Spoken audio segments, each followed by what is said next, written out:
Greetings, listener. Wake the fuck up.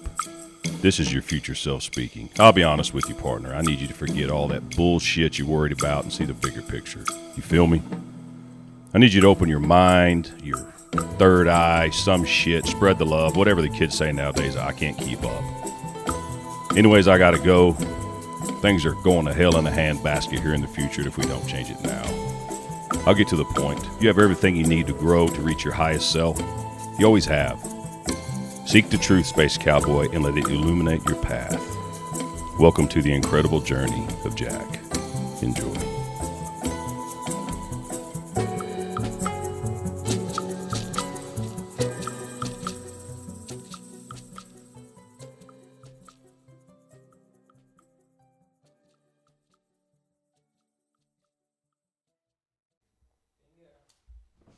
Sweet.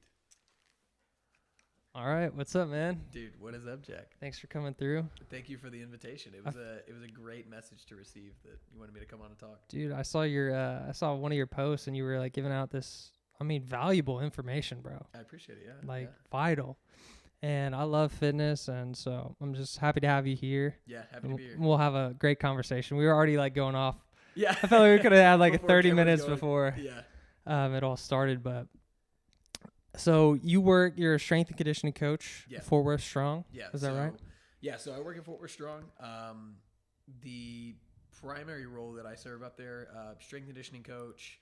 I do a lot of private training, and then within the ecosystem up there, I take on a lot of our like rehab integration patients. So like, Oh, wow. kind of return to play, return to training is kind of the terminology used for it. Sports injury, someone comes back. Yeah, kind of. yeah, it's like there's definitely a component of sport injury, but a lot of it is just everyday people that sustain injuries, either working or trying to get back into training. And so a lot of that is like giving them an opportunity to get back to doing that. Interesting. Yeah. I was working at a CPA office for a little bit in Clear Fork, and we had this one day. So my boss at the time, she was like this. She did ultra marathons. She like stayed up for like 3 days straight or something. She was like a type the A, 1%er, yeah. Yeah. She was on the Clear Fork Trail running like marathons every morning. Yeah. But she took us to this like personal training thing, and it was kind of what you're describing, where they were giving you all these like exercise. We did cat-cow stuff. If you're familiar. A lot of that, spinal undulation stuff. It was right after. So it's actually probably like 3 years ago, almost to the day, because it was right after tax season. Okay, yeah. And so they're like, all right, we need to break your bodies down a little bit, get everything going. But so I just want to read this off. So you're an NSCA certified personal trainer. Yep. You were involved in USA weightlifting. Yeah. So we'll get involved with that. Yeah, I got like level 1 certification with that. So it's kind of like the general schematics of doing that. It looks nice. Yeah. Yeah, it's good. And then you went to UNT? Yeah. So okay. I started at Texas A&M, did a year and some change out there, and then my sophomore year transferred out to UNT. Okay. Yeah. That's kind of like a two different worlds. Yeah. A&M's like conservative, UNT's like creative. Would you say? It was interesting. Like so when I had made the decision to go at the time, it was solely on the basis of playing football. And your brother can attest to this a little bit, because I had actually reached out to him following his walk-on success at Arkansas. I was like, hey man, congrats. Like, huge motivator, like that's so cool to see that you did that. And, so coming out of high school, like I wasn't heavily recruited or anything like that. I had a couple small points of interest from like D3 and JUCO type schools. Okay. But like out of the gate, I knew that like education was a huge priority for me. And so when coming out of the end of my program, it was, having a conversation about like, okay, well, what is your goal? Like sitting down with the coaches, sitting down with counseling and administration, like, what are you going to do with this? And yeah, at the time I was actually super invested in Naval Academy. So I was like, oh wow. Yeah, I wanted to go to Naval Academy, get my commissioning in the Marines, or like put a package in for SEALs.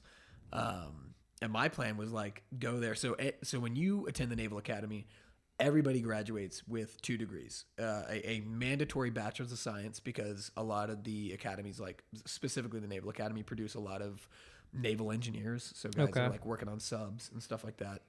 And then out of that, you have an elective major that you take. So I was planning to do science and poli-sci, and then I was going to do law. Like I was going to do military law.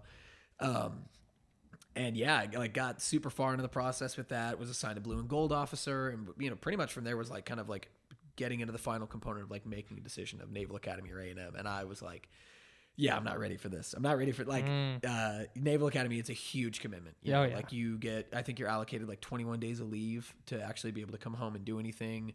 And I mean, your life is preparing you for success with an initial career in the military with a 6-year commitment as an officer. And then after that, you kind of get to do what you want to do. And I was like, you know, that's a huge commitment. So going through school, I was like, yeah, I wanted to, you know, I was student body president. I was doing all this volunteering, playing sports. But like while doing that, the pinnacle of focus for me was that world of sports and performance and everything that had to do with that, you know. And so you played football in high school, and you So I you know, played football, ran a little track, mostly like off-season conditioning type stuff. Okay. But like my entire childhood, I was very active, and I was like, okay, I want to put it all in on getting a chance to play football somewhere. So went to Texas A&M for a year, did that, and then Coach Wager, who was still the head coach at Martin at the time. Now he's at Nebraska. Go Huskers. Shout out Coach Wager. Shout out Coach Wager. Yeah, man. Shout out. He was still staying in touch with me. And I had kind of connected with him right around the time of spring football. So I guess that would have been the spring of 2019. Okay. And I'd come into town, just came up to a practice just to see the guys, talk to coach, and he was like, hey, you know, there's going to be guys out here recruiting. We had a conversation about UNT. And so I just went and got a card from the guy and then kind of stayed in touch with him. And basically following through that conversation, I was like, okay, you know what? I think my opportunity, I was on academic scholarship. So either way, I was like, school's paid for. I'm good to go. You know, I was like, I need to figure out what I want to do with this. And so I actually had a professor at A&M, Dr. Arnold Leunis. He was the professor of the sports psychology program there. Oh, wow. Brilliant dude. He's like one of the founding fathers of kind of like the more comprehensive field of sports psychology. Dang. And he came from UNT. And I was like, you know what? Okay, this makes sense. So, you know, I was like, I want to play football. UNT's D1, slightly smaller, get a walk-on opportunity out there, kind of go feel out with that. And then, so that led me into that world. And then I graduated in December. With a degree in kinesiology, applied exercise physiology side, which is like on the allied health track.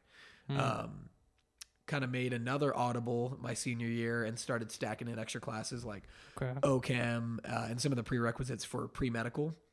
And so, so that's where I'm at now. So still got, you know, a class and a lab to finish to fully have that pre-medical credential to be able to like go take the MCAT and be applicable for most of the programs in Texas. But so you have all these different interests, man. Yeah. But they all kind of relate in a way. Yeah, they're definitely synergistic to a component of it. Yeah. That's so awesome. Like I feel like, so I had a buddy, my friend Billy, he graduated kinesiology at Arkansas and I did business. It was accounting major. And I ended up taking like nutrition because I'm so fascinated with all this stuff. I think it's just like self-improvement stuff I'm interested in, but I was always jealous of him. He's taking all these like exercise classes, but then he had to take, I think, organic chemistry or something like that. I was like, that's a little different. It's depending on the track that you go, nowadays you can really adjust it to like the intensity that you want to go in at. So a lot of like physical therapists, occupational therapists nowadays, they take the kinesiology route, but they go with the more like allied health preferred track, which it's got like a different subtitle at every school. But yeah, like I took physics 1 and 2, OChem, bio, A&P. Like I took all the foundational science. I love to hear that with people that are doing something like personal training and stuff because that's foundational for human life. Yeah. And then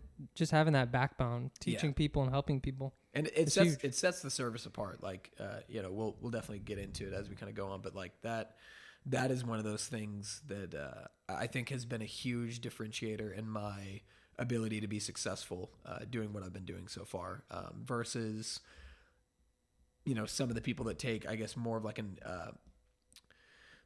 non-university based route with it. Like, you know, not coming out of school being like, all right, I'm going to graduate with this degree and go do training. You know, it's like, okay, there's a lot of resources out there that people refer to now. And I think it gets murky because it's like you have really, really good people that are just incredibly experienced, very smart, very dedicated to what they do. But then you also have people who have 15 certifications and credentials that don't really amount to anything and still kind of talk out of their ass. And it's like, you know, so it's a weird game, you know, like the school does help me, but also there's a component of experience. There's a component of credential. There's kind of a mix of it all. There's not like one set thing that's like, if this guy has this, he definitely knows what he's talking about. Like, yeah, even with like translating that to business, like, yeah, accounting wise, like you can have a CPA certification, but you start talking to them and you're like, all right, you don't have any like business clients, things like that. Yeah. You start to pick up, you're like, all right, what's you the could application? You can just have credentials, but that doesn't necessarily mean you're, you know, credible in your thing. Yeah. You know, but we're going to get into that. That was one of the things I wanted to talk I know to it you was about. a bit of a tangent, but kind of covered that's what it's about. My winding route of getting to where I'm at right now. So I wanted to share kind of why I started working out. Yeah, and then maybe you could share why you did. But I just remember it was like a self-confidence thing for me. Yeah. Like working out was something that gave me so much confidence.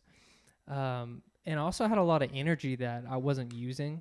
Yeah. And so I was just like, I got to channel this.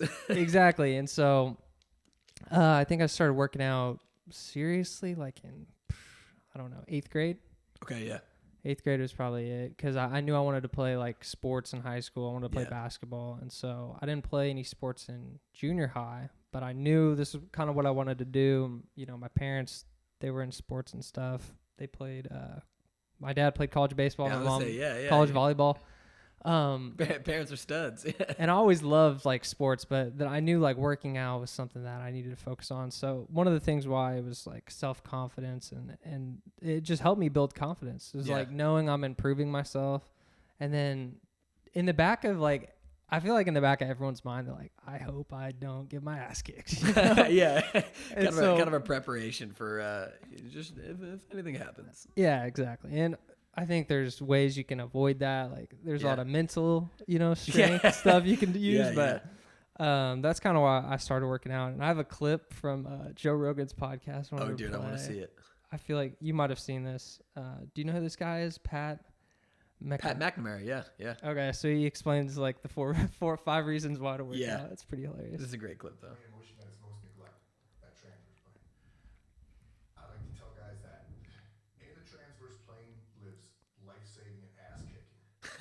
Transverse plane. Wow. Why we should exercise. This is Mac's opinion. Okay. Motivation, longevity. Good for your health. Stronger longer. Motion is lotion. Number 2, the ability to save your own life. Having that confidence knowing, yep, I can pull myself out of that or over that wall or whatever. Number 3, more importantly to me, is being Batman. The ability to save somebody else's life. So that's 3 reasons. The last one, kicking somebody's fucking ass. So look at workout, I look at those 4 things right there. Not like cosmetics or anything. Cosmetics is a cool byproduct. You work out right, you're gonna look better. You look better, you feel better, you're more confident. You're more confident, you perform better. Because confidence and performance work hand in hand. Sure. Yeah. I mean, pretty much. Like those are great reasons why to work out. You know, save your life, save someone else's life. What was it? Kick someone's ass. Yeah, kick someone's ass. Yeah, I forget the other one, but. And I think like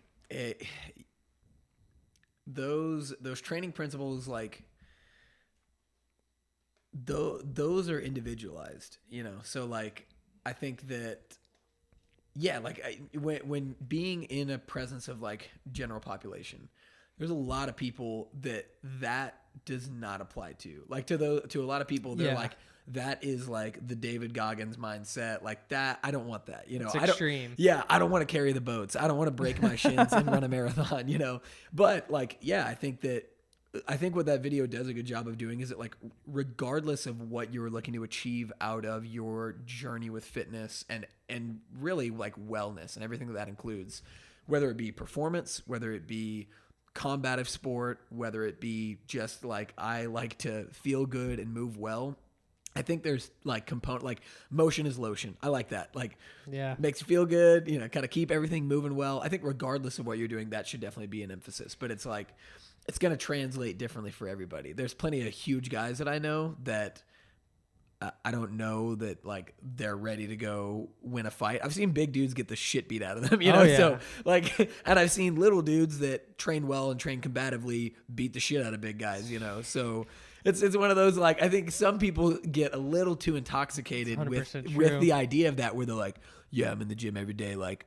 God forbid somebody steps across me, I'm gonna fuck them up. And I'm like, dude, I don't think you realize there are dudes that weigh 140 pounds that will break your fucking jaw, and you didn't even see it coming. You know, like, it doesn't matter if you're 6'5" and 260. Yeah, like, sucker punch. And or dude, like that dude puts you in an arm bar and you have no ground. You've never had that happen before. Like, I actually love how Rogan talks about fighting interactions, because I think he does a really good job of capturing the terror in an actual fight. Like, that's that saying that's like everybody thinks they are ready to fight until they get hit in the mouth, kind of thing. Like, everyone has a plan until they get that's what it is. So it's like, you know, so many people are like, oh dude, I fucking wish that guy would come over here and do something. I'm fucking flip him over the bar. And I'm like, okay, well dude, what if that guy comes up, doesn't want to talk to you, and just punches you in your teeth? Like, or he just grabs the back of your head and slams it into the bar top. Like, I mean, you know, it's like scary shit like that, that, you know, I think framing your goal though, regardless, like, I think the video does a good job of like, you do need to train with intent. I think a lot of people get lost in the fluff of like, kind of just falling into like, okay, I know I need to do this thing. I know it's supposed to make me feel better. I know it's what's important. the purpose? Yeah, but it's like, why am I doing this? Yeah.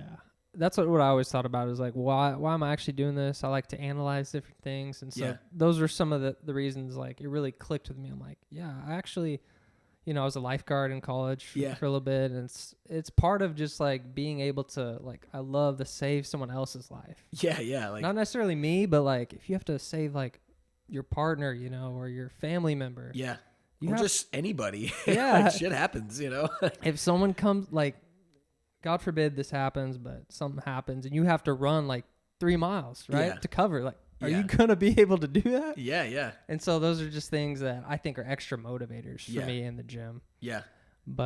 And I think you hit a good point on, like, and we can even kind of, as we build and get, but it's like the extrinsic versus the intrinsic, you know, like understanding like what are the external motivators and what are the internal motivators of, like, okay, when I go to the gym 4 times a week and I'm training like this, what from an internal perspective am I getting out of this? Like those, like the confidence building and like kind of building that rapport with yourself, you know, learning positive self-talk, learning habits, learning how to internally face obstacles, you know, and then, you know, from the external side of that, like where does that also transition? Because both are important, 100%. But also people respond to those things in very different ways. And that's kind of the art of taking the science of training, and like, you have to be really good at understanding people and being willing to listen to people talk about what they want to do, because that totally changes the way that you approach anything in training. Yeah, that's like probably a huge challenge for trainers. Like, you have different people, they're motivated, like you said, by different things, right? Like, you have the 40-year-old secretary for the office. She comes in, she wants to turn her life around, get healthy, but she's not going to be motivated by the who's going to carry the boats speech like maybe I would, you know? Yeah.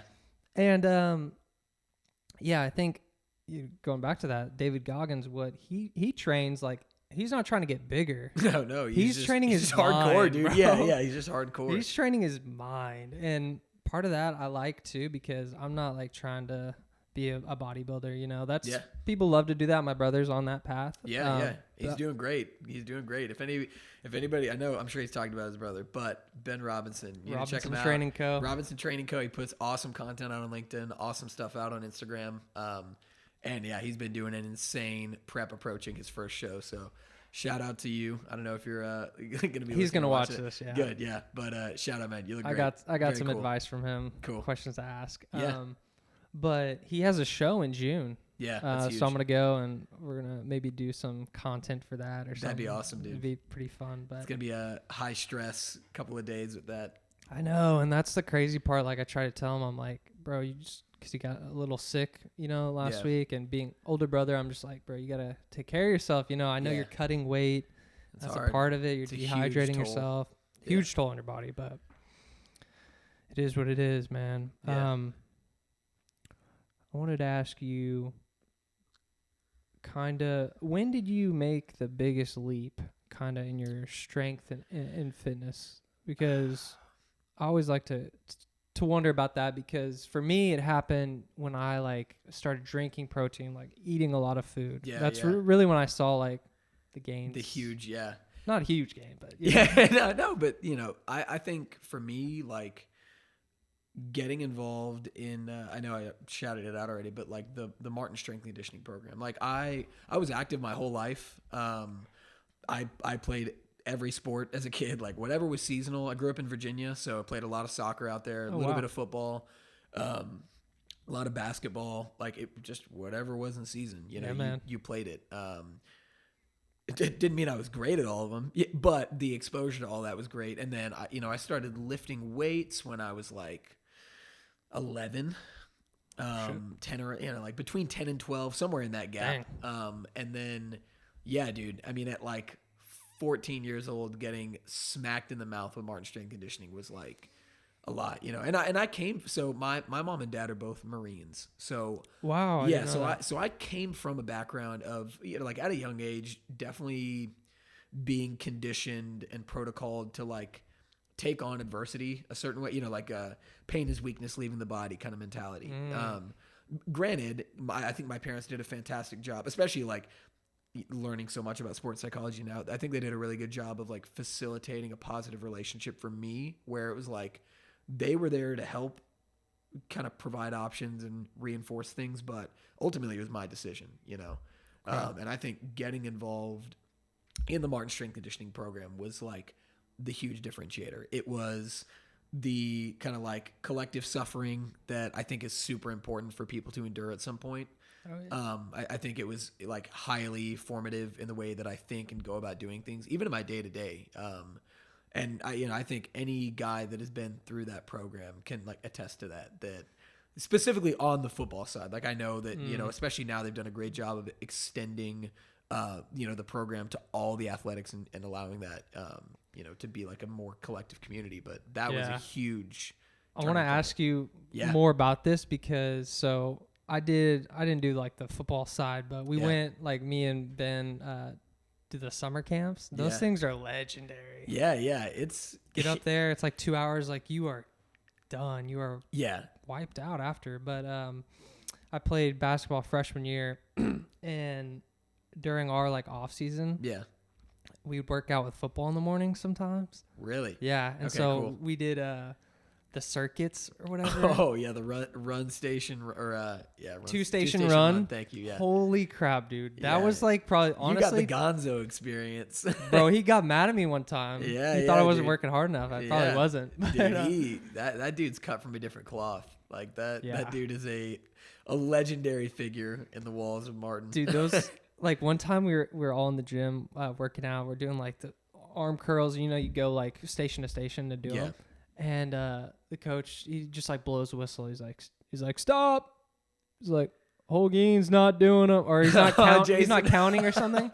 Yeah. And he's looking at him through the mirror, and he's dude, calling him out, eyes and you all have to do it again. And dude, that stuff is insane. Yeah.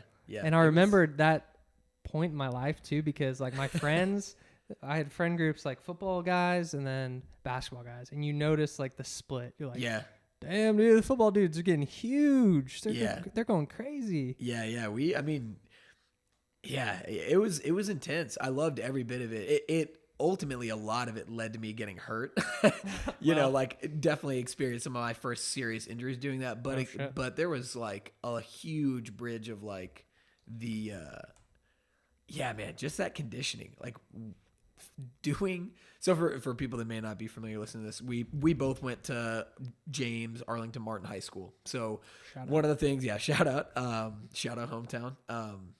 One of the big things that we were incredibly notorious for in the run of Coach Wager was just our athletic capability. You know, and with that, we a lot of times were not the biggest school on the field. Like we're there, you know, we'd play against Allens and DeSoto's that had depth and huge players. We were just really tough, really conditioned, really strong. Like that was kind of where we built the pinnacles off of which, you know, I think in the long run has created a ton of enjoyment for me in that strength and conditioning world where, you know, so much of what I do now is like, I work with a lot of general population, but a lot of it is developing that skill set to be able to work with incredibly high level athletes and also be able to translate those programs so that the system is not entirely different. But back to what you're saying about Martin. I mean, yeah, dude, it was just like an absolutely transformative experience, like intense, heavy weightlifting, like some like West Side barbell stuff, dude. Like, I mean, granted, like I'm sure the late great Louis Simmons would spit on me for saying that, but I mean, it was really intense.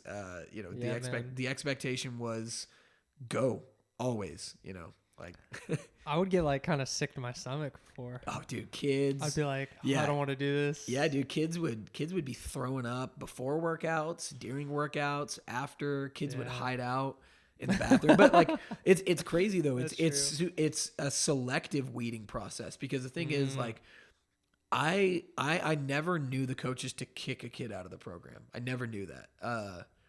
At least in my time being there. Like that didn't happen. Not for performance. Like it was one of those, anybody's welcome to come.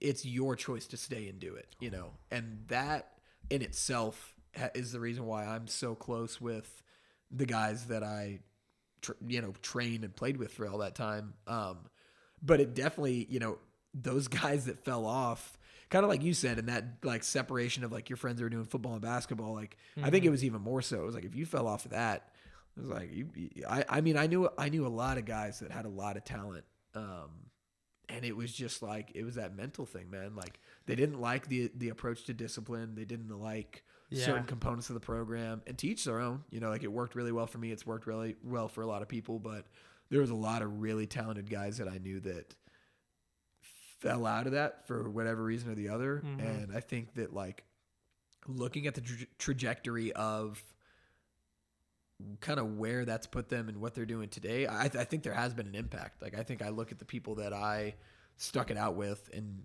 achieved a lot of that with and grew with, and I think that there's a lot of incredibly high level successful people right now that came from that group that regardless of athletic profession, like a lot of us aren't playing sports at all anymore, but I think it's translated incredibly highly into our ability to endure and push. And it's like when you have been pushed to that edge of the limit, like this is where I think some of that Goggins mentality applies. Like when you have really truly hurt, when you have been around others that are really hurting with you, you understand the value of suffering and like where that applies into other things.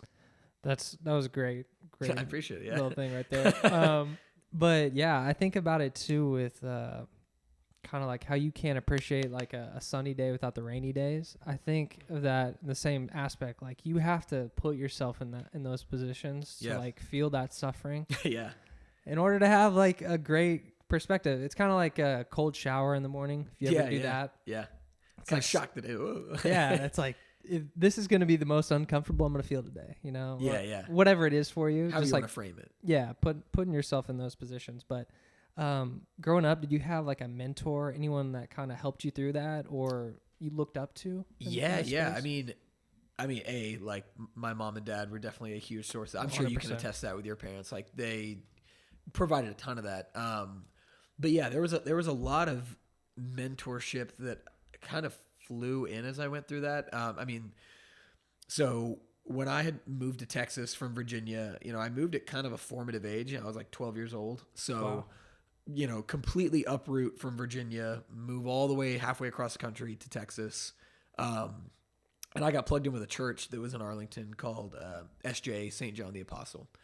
And so I stay in touch with, almost all those guys still today. And that's, been a huge relationship benefit. But I'm the oldest of my siblings. I've got a brother and a sister that are both younger than me. So getting thrown into that group, I was immediately the youngest guy out of that. But it gave me a lot of guys that were like involved at Martin in a lot of capacities, in leadership roles and performance roles and sports. And then, kind of leading into like being surrounded by the older guys in that program, you learn very quickly to kind of latch onto those positive figures and look to embody the same things that they're doing. It's kind of that monkey see, monkey do behavior. Like if you got a bunch of people around you that are doing really hard, really impressive things and nobody's complaining about it, everybody's ready for the challenge. Like it's contagious. Yeah. It's incredibly contagious, dude. Like, so like, one big role model that I had, Chris Manzo, rest in peace. He was the leader of that youth group. And so from my time joining that, we would go work out multiple times a week. He like actually got my membership at the YMCA. Dang. And took me and like was like, yeah, you're gonna weight train. And with those guys that were training at Martin as well, that became like a huge thing that I looked forward to. That like really positive role model and reinforcement of like, do hard things, surround yourself with people that are better than you, and like be okay with not being good at stuff and strive to continue to get better. And I think I found a lot of that at Martin. I found it in the coaches and the players, and just in the people that were in my life through church and through other social stuff. That's amazing, man. That type of environment growing up is so crucial to your development, and that's amazing. I had a lot of great role models too. Jay Schmidt, actually. Dude, I love Jay. He's what a great amazing dude. Man. I went to his wedding in January, got married, and oh wow, congrats to that guy. Yeah, man. he's Always just a an stand-up amazing person. Yeah. And he kind of same thing, helped me get my YMCA membership. Yeah, dude. And shout out to the YMCA on Cooper dude. Street. Yeah.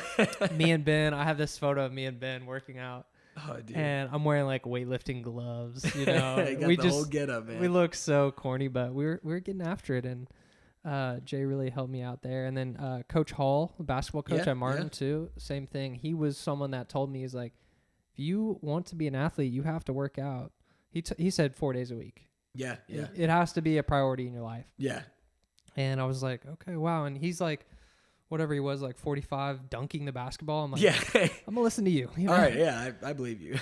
And so, yes, there's so many great role models. Martin's a great school. Yeah. My mom went there. Yeah. And so I moved. So did my mom, yeah. Oh, wow, okay. Yeah. That's part of why we came back to the area. Wow, interesting. So, yeah, dude. And so I moved pivotal time, but I moved from Mansfield to Arlington. I didn't move states. That was probably, you probably had to develop a lot of social skills immediately, would you say? Yeah. I've always been a very social guy, though. That's kind of my mom said that I just never had an issue going up to people and talking to them. And I think like to this day, that's been something that I think I've like really learned to appreciate about myself and turn into an asset.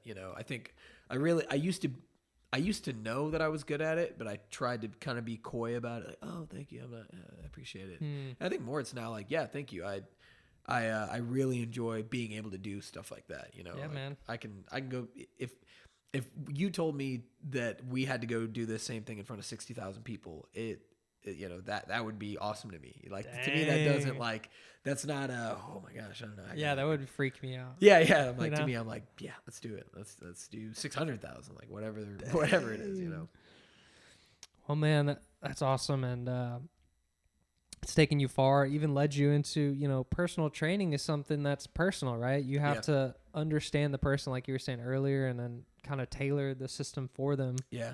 What's kind of, first of all, I saw your Instagram stories. Yeah.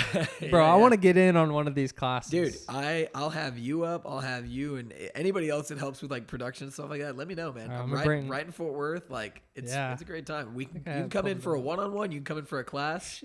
Like, yeah, put info down, man. I got you. All right, man. I'm going to bring Ahmed. We're going to do, maybe we film like a workout. Dude, I would love that. Yeah. Really? Yeah. Okay, yeah. Cool. That'd be fun. Are there classes that people go to that like how are the classes structured? Yeah, so the structure of the gym, like the just kind of approach of everything that we do. So with the group setting, everything is done in a. First of all, the entire facility is done in like a coaching base. So as opposed to like an LA Fitness or a Lifetime where you kind of have a membership, you can check in, check out. Everything that you would do at our facility is guided by myself or one of the other coaches. So within that, then it kind of separates out where you have the small group training, which is class sizes average between like 4 and 12. So a packed out class might get 12. But for the most part, it's still a medium-sized, intimate ability to train with that.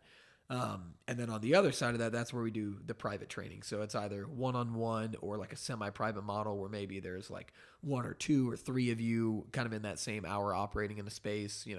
Maybe you have relatively similar training goals. Maybe you just know each other and you want to train at the same time. That Coworkers. Yeah, like that. That works just as effectively. So that's the way that we structured the style. And then programming wise, the groups all follow an in-house program that is done on a very strength and conditioning based model.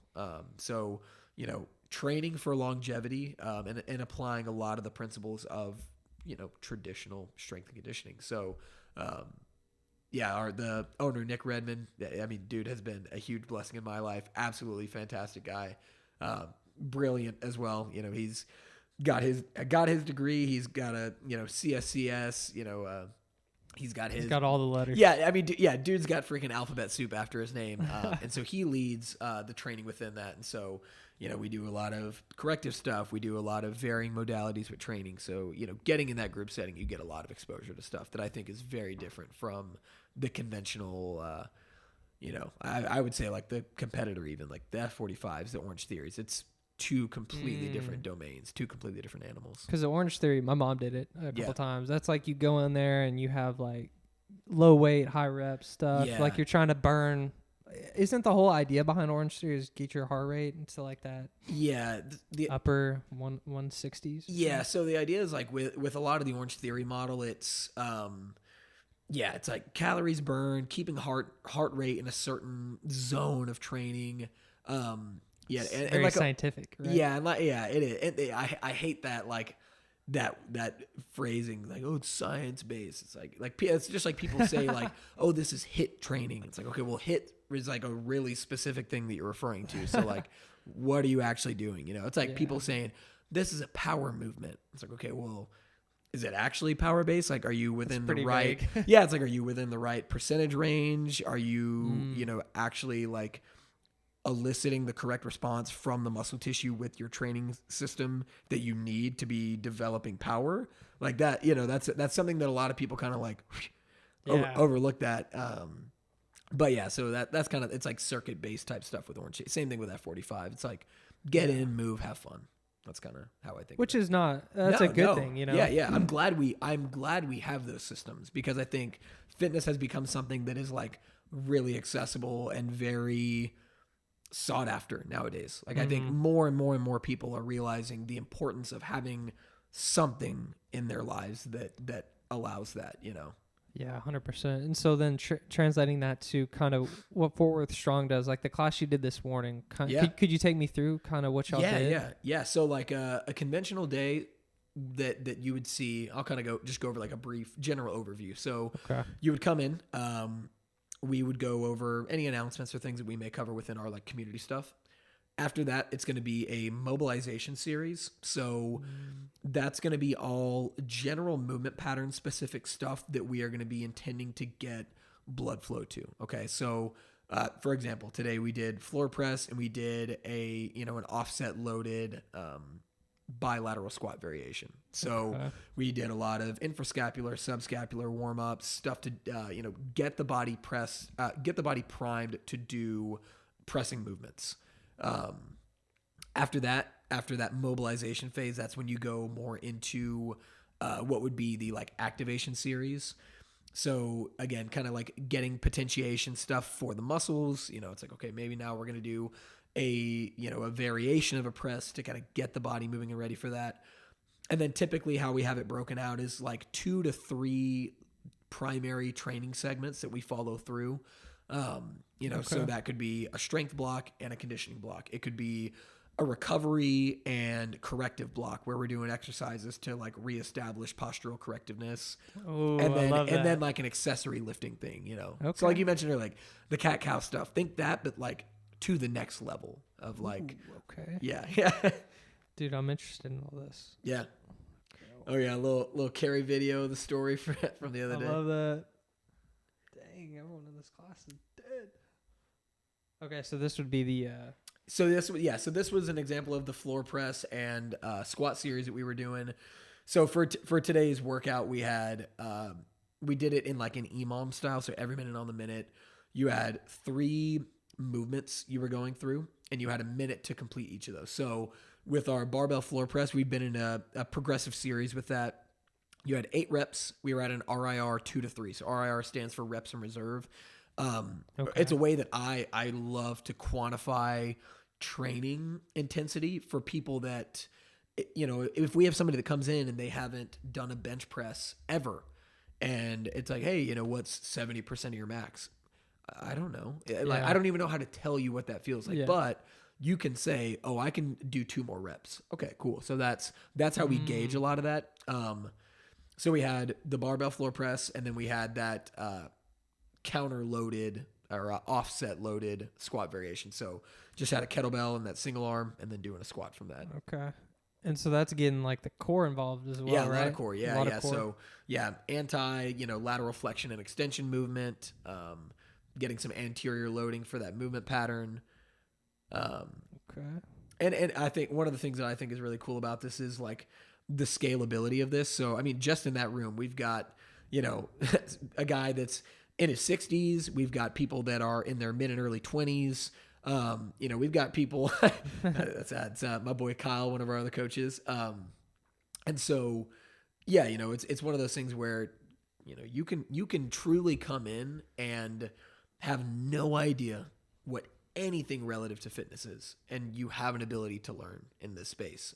That's amazing. And I think that's the thing that a lot of brands miss out on, is like the opportunity to truly educate and instruct. Like, energy is a huge component of it, and so like some of these big commercial gyms that do stuff like that really hit that on the head of like, let's make a fun environment. But when you look at like longevity, and in my mind, like the purpose of doing what we do, it's more about it's more about than just having fun, Yeah. or however I worded that right. No, But that makes sense. like having fun is a part of it. Cool. Great. Yeah. That should absolutely be part of it. But like, you need to have other things in place with that. 'Cause at the end of the day, if you're just going in and like having fun, Yeah. some people are going to totally thrive on that. That's all they want. But you are going to have a huge percentage of that kind of like starts to flake in and out, where that's maybe not enough. Because are you tracking and seeing consistent progress when you're always having fun? Maybe not. Are you correcting issues and movement patterns that have maybe never been addressed before by just having fun? Probably not. Probably not, So no. that's a huge differentiator that we provide with that. Yeah, I think about that with like if I were just to like only play basketball. Yeah. Like, And it's a like lot of fun. A lot of fun. I'd have a lot of fun. I'd probably Yeah. get a lot better, but I think I'd start to develop a lot of like limitations probably, like with my mobility, and I would get less strong, right? Yeah, I mean, wouldn't there's really see progress. Yeah, let's like there's a threshold to it, So it's definitely, again, kind of leading back to like, why are you doing what you're doing? Having that intent, having a goal in mind with things that you're executing on, ultimately is going to be able to be the thing that is like, okay, cool. Like, you want to lose 10 pounds. Okay, well, we need to have something in structure to be able to do that, Yeah. Interesting. All right. So Yeah. then for that type of thing, for the classes, does someone just pay like a subscription? Do they pay a monthly fee? So we have a like a subscription base for somebody that may not be in person, that like wants to take the programming and do it somewhere else.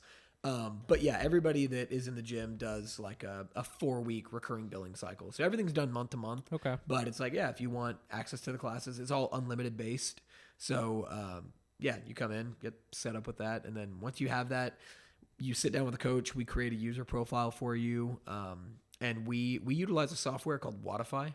And so through Wattify, you're able to log classes, request meetings with coaches. The big thing that I like on it is like the metric tracking. So on the user side, you're able to put in all your workouts, so it's like, well, oh my God, like the last time we did a floor press, I did 115 for 8. Well, this week I did 155 for 8, Okay. You can track it. Yeah, you can actually quantifiably see like, whoa, this is a huge difference. All right.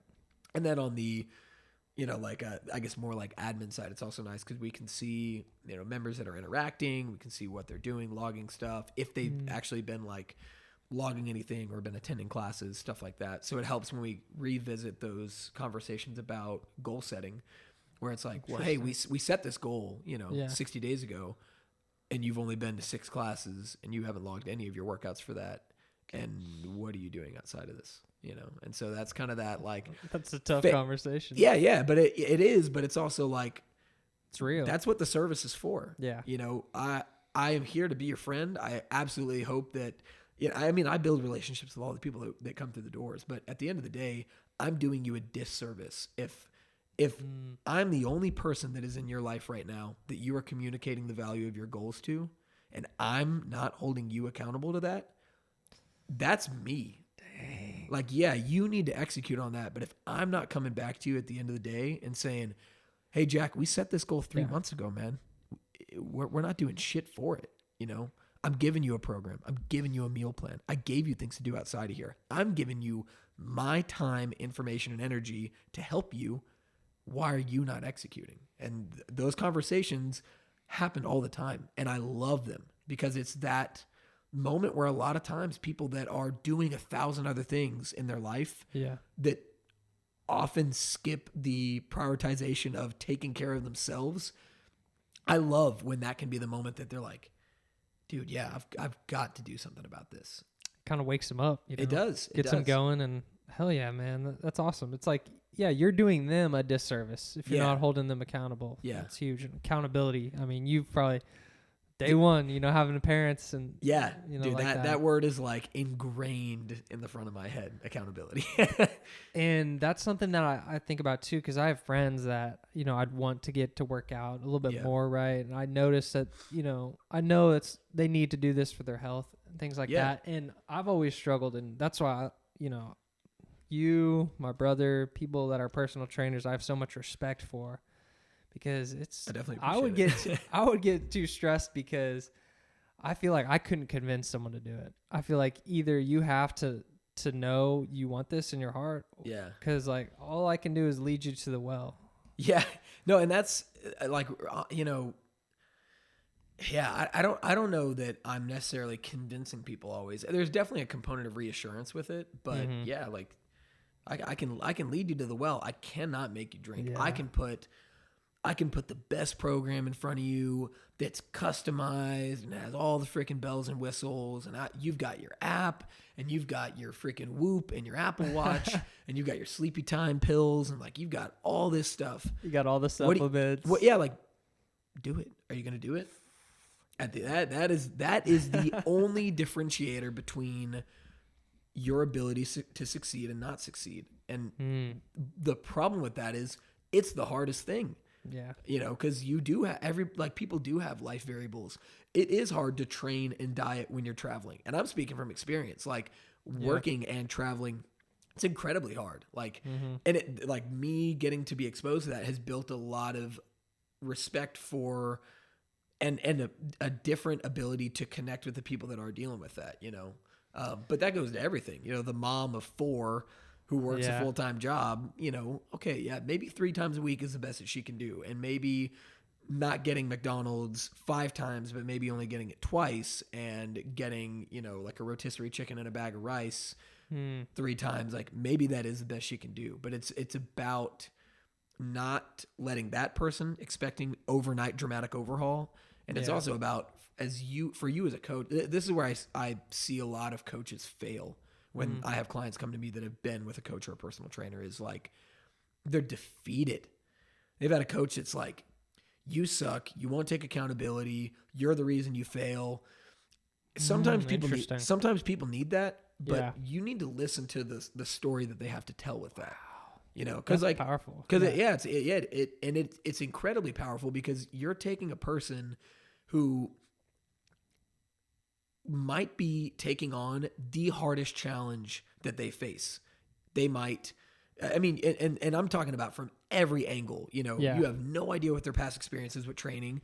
You don't know how fitness and body image has been relayed to them. You don't know the relationship with food. You don't know if they're currently relying on any sort of medications. Like, what does their blood work look like? Do they have a drinking problem? Like, there's so many variables. Yeah, there's a million and one things that it's like, you know, in the instance I was referring to a moment ago, you know, it's like sometimes you need that. Sometimes you need to sit down and be like, hey, get your shit together. Yeah, hey, we're sitting here doing all this. You've been here for 3 months. And you're mad at me because something's not happening. Yeah. You know, that's where it's like, we kind of need to flip the script on this and like, what are you not doing? What do I need to help you achieve to do? But also a lot of times on the flip side of that, people get coaches get so short wired on like, it's my way or the highway. You do it like me, or you don't do it at all, or, you know, and that it's hard. It's really hard for a lot of people to have that. That goes back kind of what you were saying with certain people, like in the Martin program, they didn't, you know, succeed because maybe it wasn't their style of, you know, communication, right? Like I knew encouragement. I knew a basketball player who like, he didn't like getting his ass chewed out, and who knows what happened in his life for that to happen. But, you know, I feel like you have to walk like a fine line, and it's all about being receptive to their energy and everything. And because you can't give, like, for example, I have 2 brothers, right? Yeah. I don't know, like, sometimes I come off a little bit more blunt, you know, than, you know, like if you were talking with like a female client, right? Yeah, yeah. And there's so many things where you just have to kind of be receptive, like be a sponge, and then kind of tinker your way around it. It's pretty impressive. There's a cool statistic that applies to physical therapists that I think apply. And granted, this is one of those, like, I don't know what this is from. I just kind of hear this get spit all across the board, but they say that on average, a physical therapist interrupts a patient every 15 seconds. And so that's one of those things where I think within training, it does a lot to listen to what your people have to say. Because, everybody communicates differently. You know, you have people that are, you know, kind of softer, that need to be yelled at. You got softer people. You have soft people that need hard love, soft people that need soft love, hard people that need hard love, hard people that need soft love. And so you got to find within the spectrum, what am I dealing with? Because if you're somebody who is like really type A about your training and your diet and all these other things, and you're sitting there beating yourself down, I might need to be the coach that kind of picks you up a little bit and is like, hey, you're doing great. Take a breath. You're focused on this one thing right now, and you're doing all these other things. Wow. We have a lot of wins to take out of this versus, you know, you might have the person that's incredibly type B and is like, I can't focus for anything, you know, like trying to get them through a warm up is painful. Excuses. Yeah. And, you know, with some of those, you've got to be the kind of calm, nurturing, just channel where they're going. And some of them, you got to be like, hey, stop dicking around. We got, 50 minutes left. You spent the first 10 minutes just kind of rolling around, not doing anything. I've got an entire program here. What are we going to do with it? It's like, okay, all right, no, I got to get moving on it, Dang, dude, that's so real. Yeah. That's so real because, I mean, it's just amazing. But do you think in this conversation, do you think people are getting healthier or unhealthier? Kind of if you had to group everyone. That's like, a hard. I know it's hard, but like society, are we going up or down? Like in terms of health and. I think that. Like I think about it with people having so many excuses for why they can't get in shape. Yeah. And I think about it more of like a survival of the fittest kind of mindset. Yeah. If you're not willing to do this stuff, man, like you're gonna literally die off. Yeah. I think in most blunt terms. Yeah, it's tough. Like I don't even know. Honestly, I would have to look into it more to see, because it's also hard because from my lens, I'm in a gym all the time. Yeah. So I'm surrounded by that world where, thankfully I am constantly around people that are in the process of bettering themselves. And that's awesome. That's such a positive environment to be around. But I know that there is a huge portion of people that are not like that. And for whatever reason, they don't want to, they don't know how to, combination of both, you know, or any other variable that could be considered within that. So yeah, that's hard. I don't know it. I think that one of the things that I really think is happening is like accessibility. Like people have access to so much now, information, training styles. Yes. I think the scarier thing within that is that like there's really not a filter to disseminate that information. So anybody can kind of go about reading something, and I get it all the time. I get it, everything from supplements to dietary trends to training stuff, where the layman can very quickly feel like they're the expert. Oh, You know, so and because people are just inundated with information. So it's really easy to be like, well, I've read a lot about this thing, not really having any way to vet what you're reading. I've watched 20 TikToks on this stuff. Yeah. Or I've watched 20 TikToks, or no, I was on YouTube for this, or I read a book about this. It's like that's great. Like I'm not discrediting the information you receive from that, but a lot of times people don't know how to disseminate that. So in their own process of, you know, resonating with like what is true and what is not true, a lot of people are figuring it out on their own. Yeah. Which creates a problem on the end of a trainer or coach or anybody who's working with that, because, you know, I get people that are like, oh, well, you know, I'm training like this right now because this is what's good for muscle growth. And I'm like, well, for like, what are you doing? What's the, like I said, like the power analogy or the strength analogy. I'm doing this to get stronger in my shoulders. Okay. Well, I don't really see where the benefit's coming out of that, you know? And so then and that's where like you kind of mentioned it, like just in one of the talking points of like establishing credibility and authority. And it's hard, you know, it's hard. It takes a lot of time, a lot of trust. It takes more than just getting a certification, being like, I'm a personal trainer. Yeah. Like, yeah, cool. Guess what? There's a dude with no background that has 500,000 followers on TikTok, and people are spamming his feed because he's a fitness guy or girl or whatever, you know, she's a fitness girl. It's so interesting because social media is like kind of double-edged sword for this type of thing. Like you're saying, accessibility, it's accessible to everyone now, but at the same time, like you're saying, there's no filter. So you're following this one guy, maybe he's doing fucking all the steroids, right? Yeah. And he really has like a basic workout plan. Yeah. That might not apply to you, right? Yeah. But there's so much stuff on social media nowadays that you see, and I don't know how true this is, but I was watching a lot of YouTube videos of Athlean X. Have you heard of him? Yeah. Jeff Cavalier. Yeah, I'm very. Is he familiar. legit? Yeah. I mean, I heard both sides, and I watched a lot of his videos. I'm like, all right, I kind of believe this and stuff, but then there's certain people that people get called out. They're like, all right, don't listen to him. And yeah, I mean, I if I had to put like him in a like good or bad funnel, I would put him in a good funnel. Yeah. I don't think everybody is going to make content that resonates with everybody. That's part of the journey. Point. That's part of the journey that I'm going through right now, is I recognize that like creating content is really important, but it's a hard game to play. And so people are going to nitpick everything that you say, especially when you have a platform like he does. But I would say like, if I had to put him in a good versus bad, definitely good. I think like, if I had to give you an undisputed bad that I think anybody in this industry would say, and I have no problem saying this, is like V-Shred. Like, oh yeah, that's the guy I was thinking of. Yeah, like very cheesy. For a long time, stole a lot of the content Jeff Cavalier was making, and like redid it in a shitty format, not really delivering on it in like the correct way.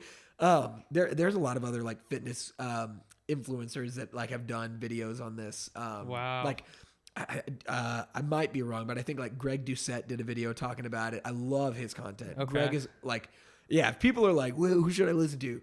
Greg Ducette's awesome. I love Derek from More Plates, More Dates. Oh, I love him too, man. Yes, incredibly informative. Granted, I would say he's one of those people too that I think people that don't have a large information backing can go to, and he's very thorough, incredibly educated guy, but also he's not a dude that he didn't go to school studying organic chemistry. Like, you know, when you listen to his journey and his process of creating authority in that space, it was a lot of time of him doing things on himself. Yeah. And learning a lot about what to do within all that. Trial and error. And Testing things on himself. And just reading and learning information, So it's like, but he's an example, like I was saying, he's an example of somebody that like, I think there's a lot of young guys that can kind of go into that. And I absolutely, like, he's probably my favorite content creator in the space right now. I love Derek? love everything he puts out. He's great. But, I think there is that double-edged sword where it's like, I think there are still some young guys that can go into it that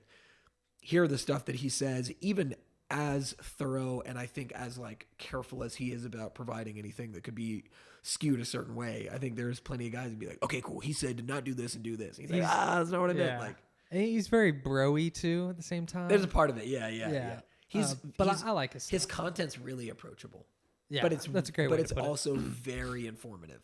So yeah, I love it, dude. I love it. Yeah, he's great. And I want to bring up something that you said, nitpicking. Like, you putting stuff out, people are going to nitpick it. Yeah. That's so true. Like, I was telling you earlier, I have the Slantboard, right? Yeah. What's the guy's name? Who like knee over toe guy? Ben Patrick. That's his Yeah. name. And so, bro, he's like going crazy on social media. He's selling Slantboard. He's selling this program. He's going And he just crazy. released the new 0-drop basketball shoe to be able to dunk in. I was looking at that today. You got to, dude. No, you got to pull it up. Pull it up. So you got to give me your opinion on it. So he apparently got with like, I was talking about this today at the gym actually. He apparently got with like some sneakerheads and designers and stuff. Correct shoes.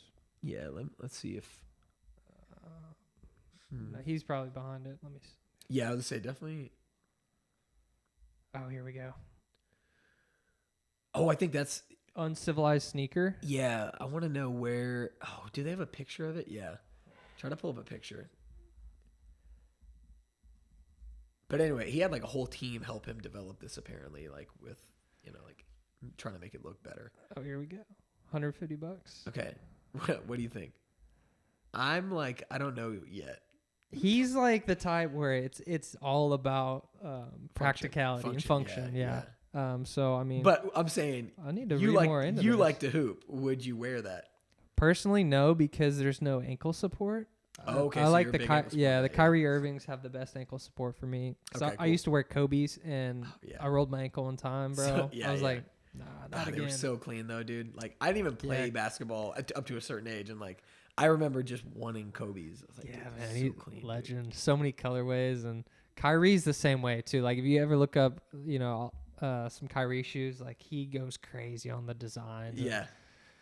He's not with Nike anymore, but I just love Kyrie as a whole. Yeah. But that's a whole aside. Yeah. Going back to Ben Patrick. Yes. Talking about the Slantboard. Yeah, like when he was doing this, there's another trainer out of Miami. He actually trained like LeBron, D Wade. He trains a lot of celebrity athletes. And he was like commenting like, this is bullshit. Like this is actually how you injure your knees in the long term. And this is a guy I followed too, and I respected him completely. Like, whoa, yeah. And I'm like, hold up, what? Yeah. And so I'm like, is this guy, like, what's going on here? Is he jealous, maybe, envious of Ben Patrick?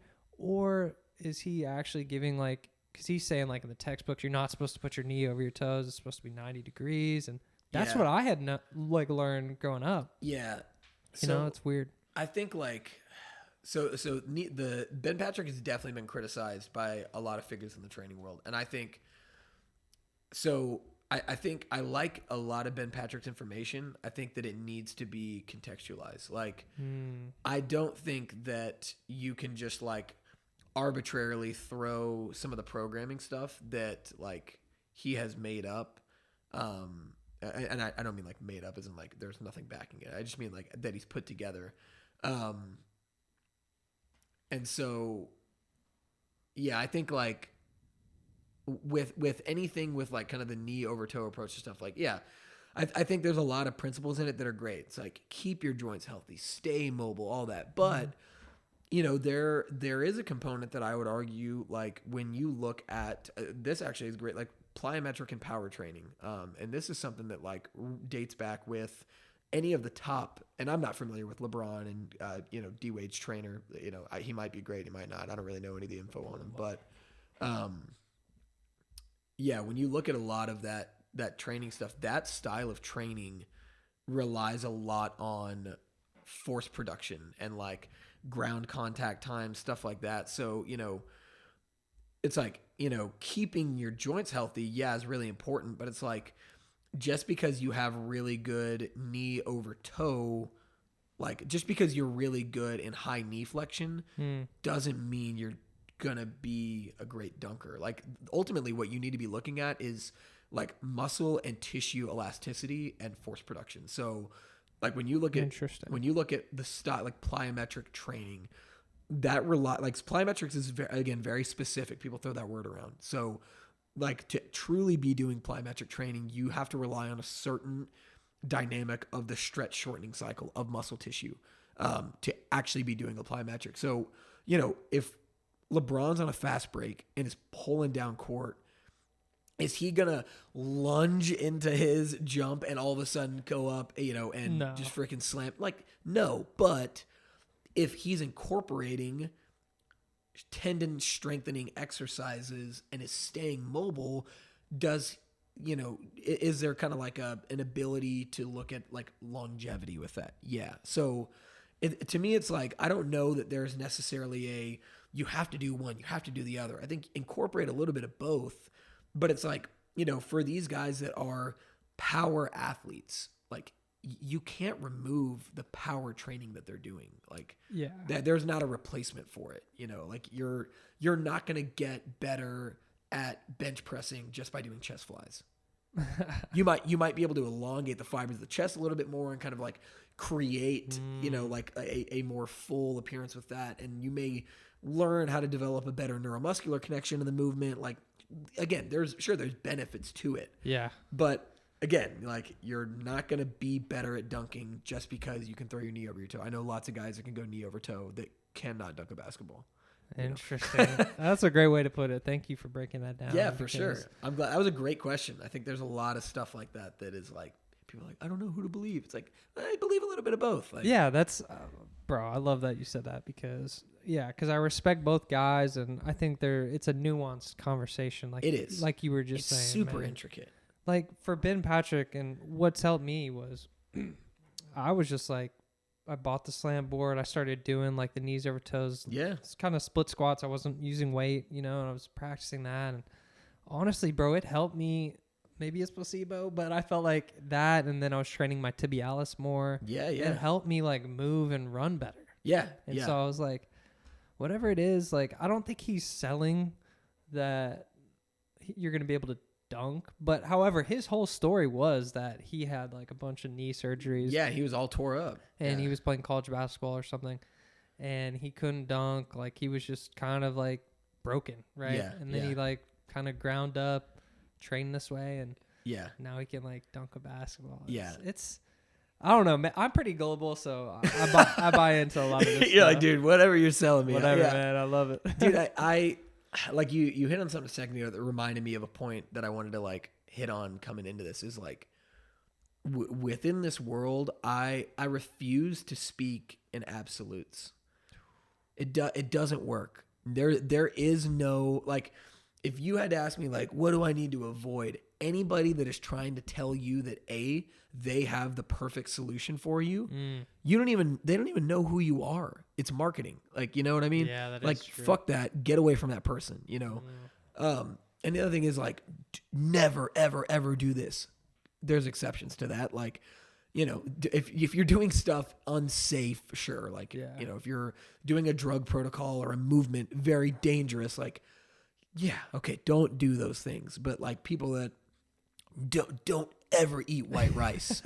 What? Like, why would I not ever eat white rice? Don't ever eat sugar. Well, that, I mean, that's the marketing, like you said. That's what gets people it's the marketing. To like, yeah, it's that. I'm going to click on this. Yeah, it's that brain decision. I get it from that like neurological side of like, I'm trying to excite you. I'm trying to give you something that makes you like react to it. I get it, but you don't want to believe that person because like if someone's trying to tell you like this is the solution to all your problems, like it's dude, you're gonna be sore and sorry. Like it's like, oh damn, I didn't do what I set out to do. It's like it's a hard road to freaking walk, man. Like, I don't know. So then I think there's a valuable niche for people like you, for people like Andrew Huberman, for Dude, Jeff Cavalier. Love Huberman. Yeah. Love Huberman, man. It's great I stuff. want to pull up my phone because I had some notes about people that I would absolutely tell us. I just want to hit a couple of these. Like for anybody who is like, I don't know who to follow because there's so many pages out there. Yep. I broke this down. People that I listen to, follow stuff with pretty regularly. And I'll start more from the entertainment side. So just people in like the bodybuilding world that I like. Okay. Brandon Harding, Chris Bumstead, More Plates, More Dates. And More Plates, More Dates is definitely in the next category that I'm going to talk about as well, which is performance. So Jake Tura, for anybody listening, if you've ever done his hypertrophy cluster style training, it is awesome. He has a programming methodology called the Jacked Athlete. It is insane, dude. I was crushing weight under that. He's a strong mofo, dude. Dang. Awesome. Yeah. I'm going to look him up later. Yeah, you need Jake Tura. And I can send these over. Lane Norton. I would put him in a category. His Instagram name is BioLane. I would put him in a category with Andrew Huberman. Incredibly smart, and especially like academically, very smart, but also very practical with his training. Provides a lot of real world insight on what he's doing, and kind of like, hey, you can take these things and apply it. Here's kind of like a realistic thing to start with ground up. And then I'll kind of rattle it like Tim Riley, Marie Spano, Jordy Taylor, Derek Hansen, Brad Schoenfield, Sam Spinelli, Joey Burgles. Love Joey Burgles. Huge performance guy. I kind of tend to follow along with a lot of performance guys. And then if anybody's looking at business stuff, Simon Booth has an awesome page that talks about the utilization of media in the space of training and like how to be really good at that. And then Chris Doe. So Chris Doe is also another business guy, and he just talks about basically like ways to, kind of systemize stuff that you do. But I think, I love this guy's page. Right now. It's awesome, dude. He puts out great content, and also I would say for somebody who is in the world of content creation, maybe not even specifically fitness training, but like, I think that he does a great job. Yeah, I don't know, follow right there. He does a great job of like getting into approachable ways to systemize your media. Which I think is like a huge hurdle for people that are great trainers and people that are successful trainers.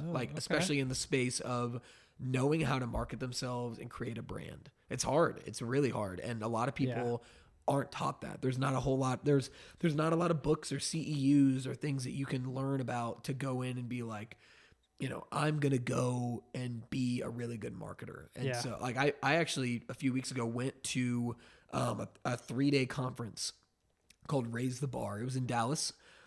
Some of like the best fitness names in the industry, like Don Saladino, Jordan Syatt, like big name guys that are fantastic trainers, fantastic resources. They're also on my list of stuff, but are guys that like learned how to be marketable, profitable, make a brand within that.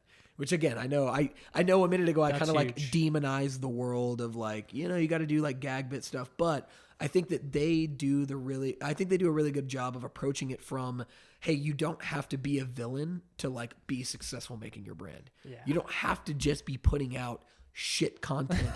Because you see a lot of that. There's a lot of that, yeah. It's, there are the V-shreds where it's like, dude, this content sucks. It's shallow. It's misdirected. It's shallow. Like, you're not really getting the information you need out of it. And it's fucking everywhere. Yeah. And these guys do a great job of the opposite of that, like. And I think ultimately, like, you get more out of like what you're saying, these guys, the Andrew Hubermans, the Don Saladinos, you get more out of it. And ultimately, I think like the shit content, like V-Shred, that's honestly a form of like selling your soul. Oh, dude, it is. I agree 100%. Like you're what you're doing. Making a deal with the devil to be able to put yourself on a platform to succeed with it. Like, yeah.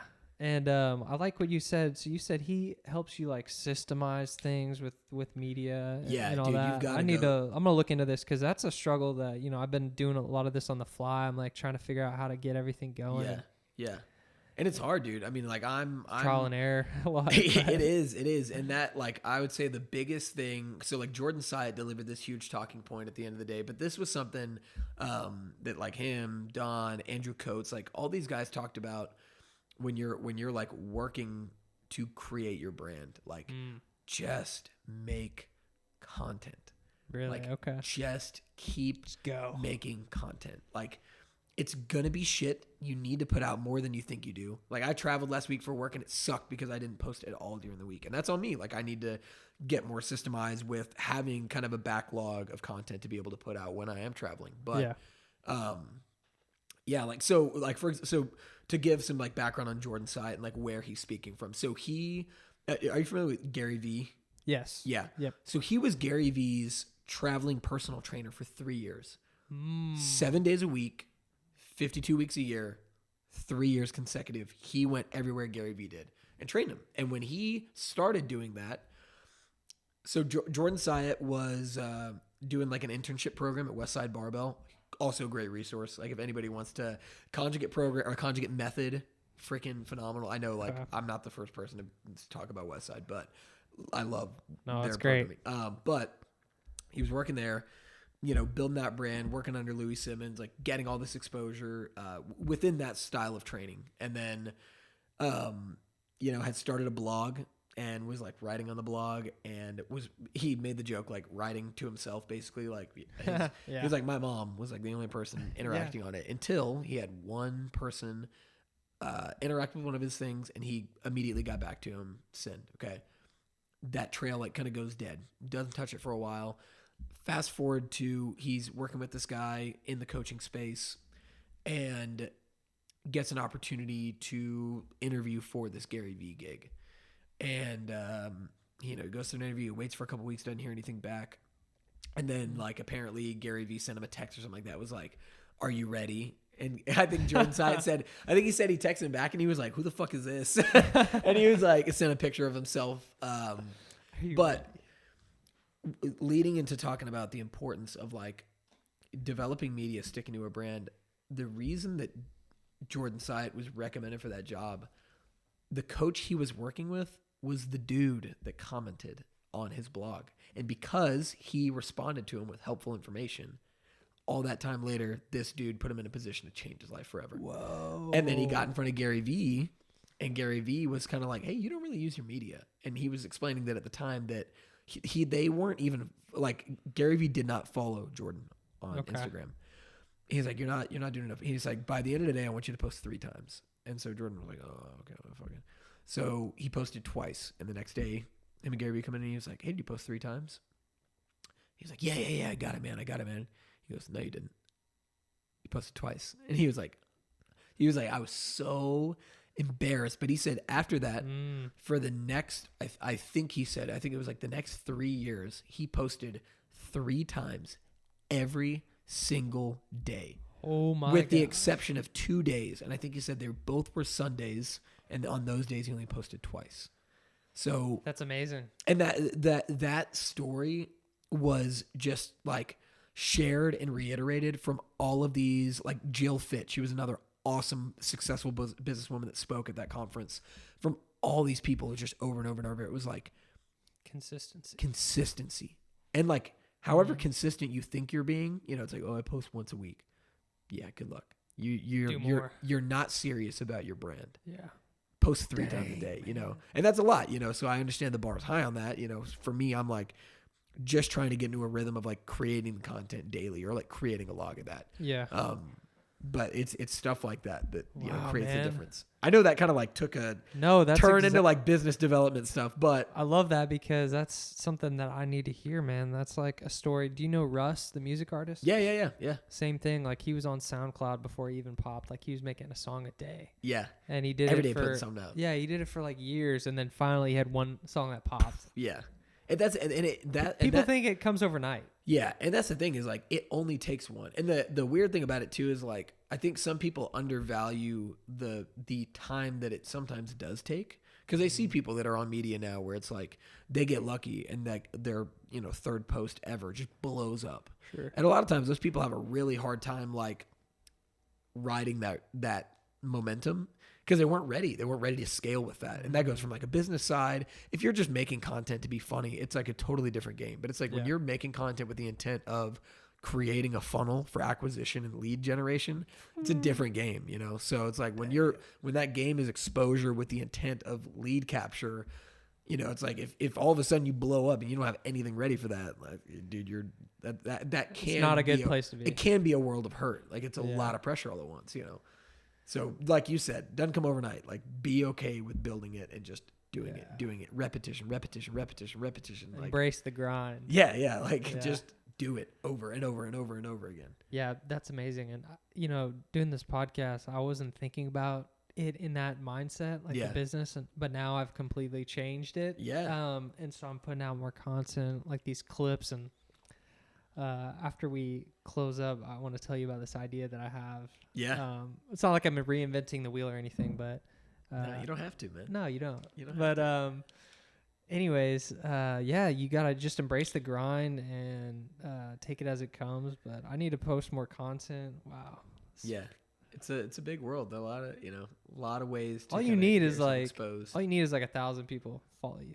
I mean, you don't even need that many. I'm so glad you said that because I think that's the other thing too. Is like some people look at like the barrier to entry and they're like, well, that person has 500,000 followers. Like that's why they're famous. It's like, well, like okay, but you have 1,000 people following you. Like, what are you doing about the utilization of your network? What are you doing? True. What are you doing with the communities that you're involved in? Like, that was another big thing is like being willing to give your time. With that, like people have a really high, especially today, have a really high expectation of compensation immediately. Entitlement. Like I'm going to do this for you. What are you doing for me? You know, and it's like, I might not be able to do anything for you right now. And so for me, going into some of these conversations I've had recently with people in our community where I'm looking for an opportunity to literally offer any information, any of my time, any service that I could provide for them that could in any way help, you know, direct them or just give them information.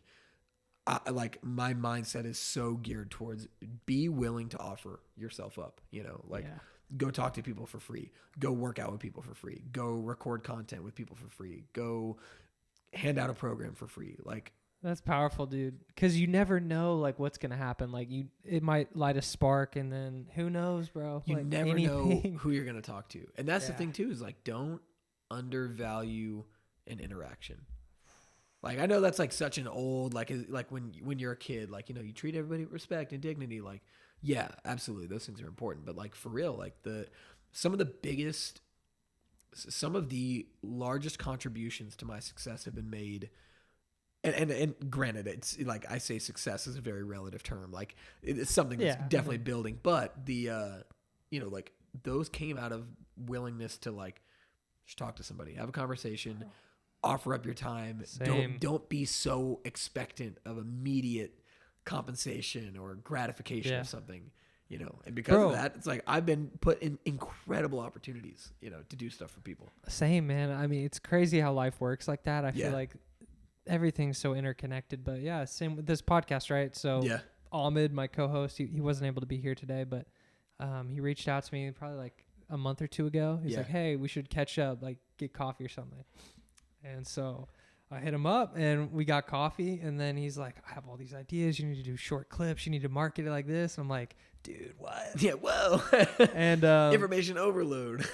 And so I'm like, dang, man, it's really and I just love what you said too about you kind of mentioned it, like being around good people. And like you seem like you're always seeking out positivity, positive environment and all this, like, you know, empowering information, man. Yeah. And this era that we're in, I feel like is like we were kind of saying, like you don't need like 500K followers. Like you can really, you know, use your network and become, you know, have success in whatever that is for you. Yeah. You can change the lives of 1,000 people. Like that's a crazy number of people, you know, like scalably. I don't think people realize what that is. Like, I know that.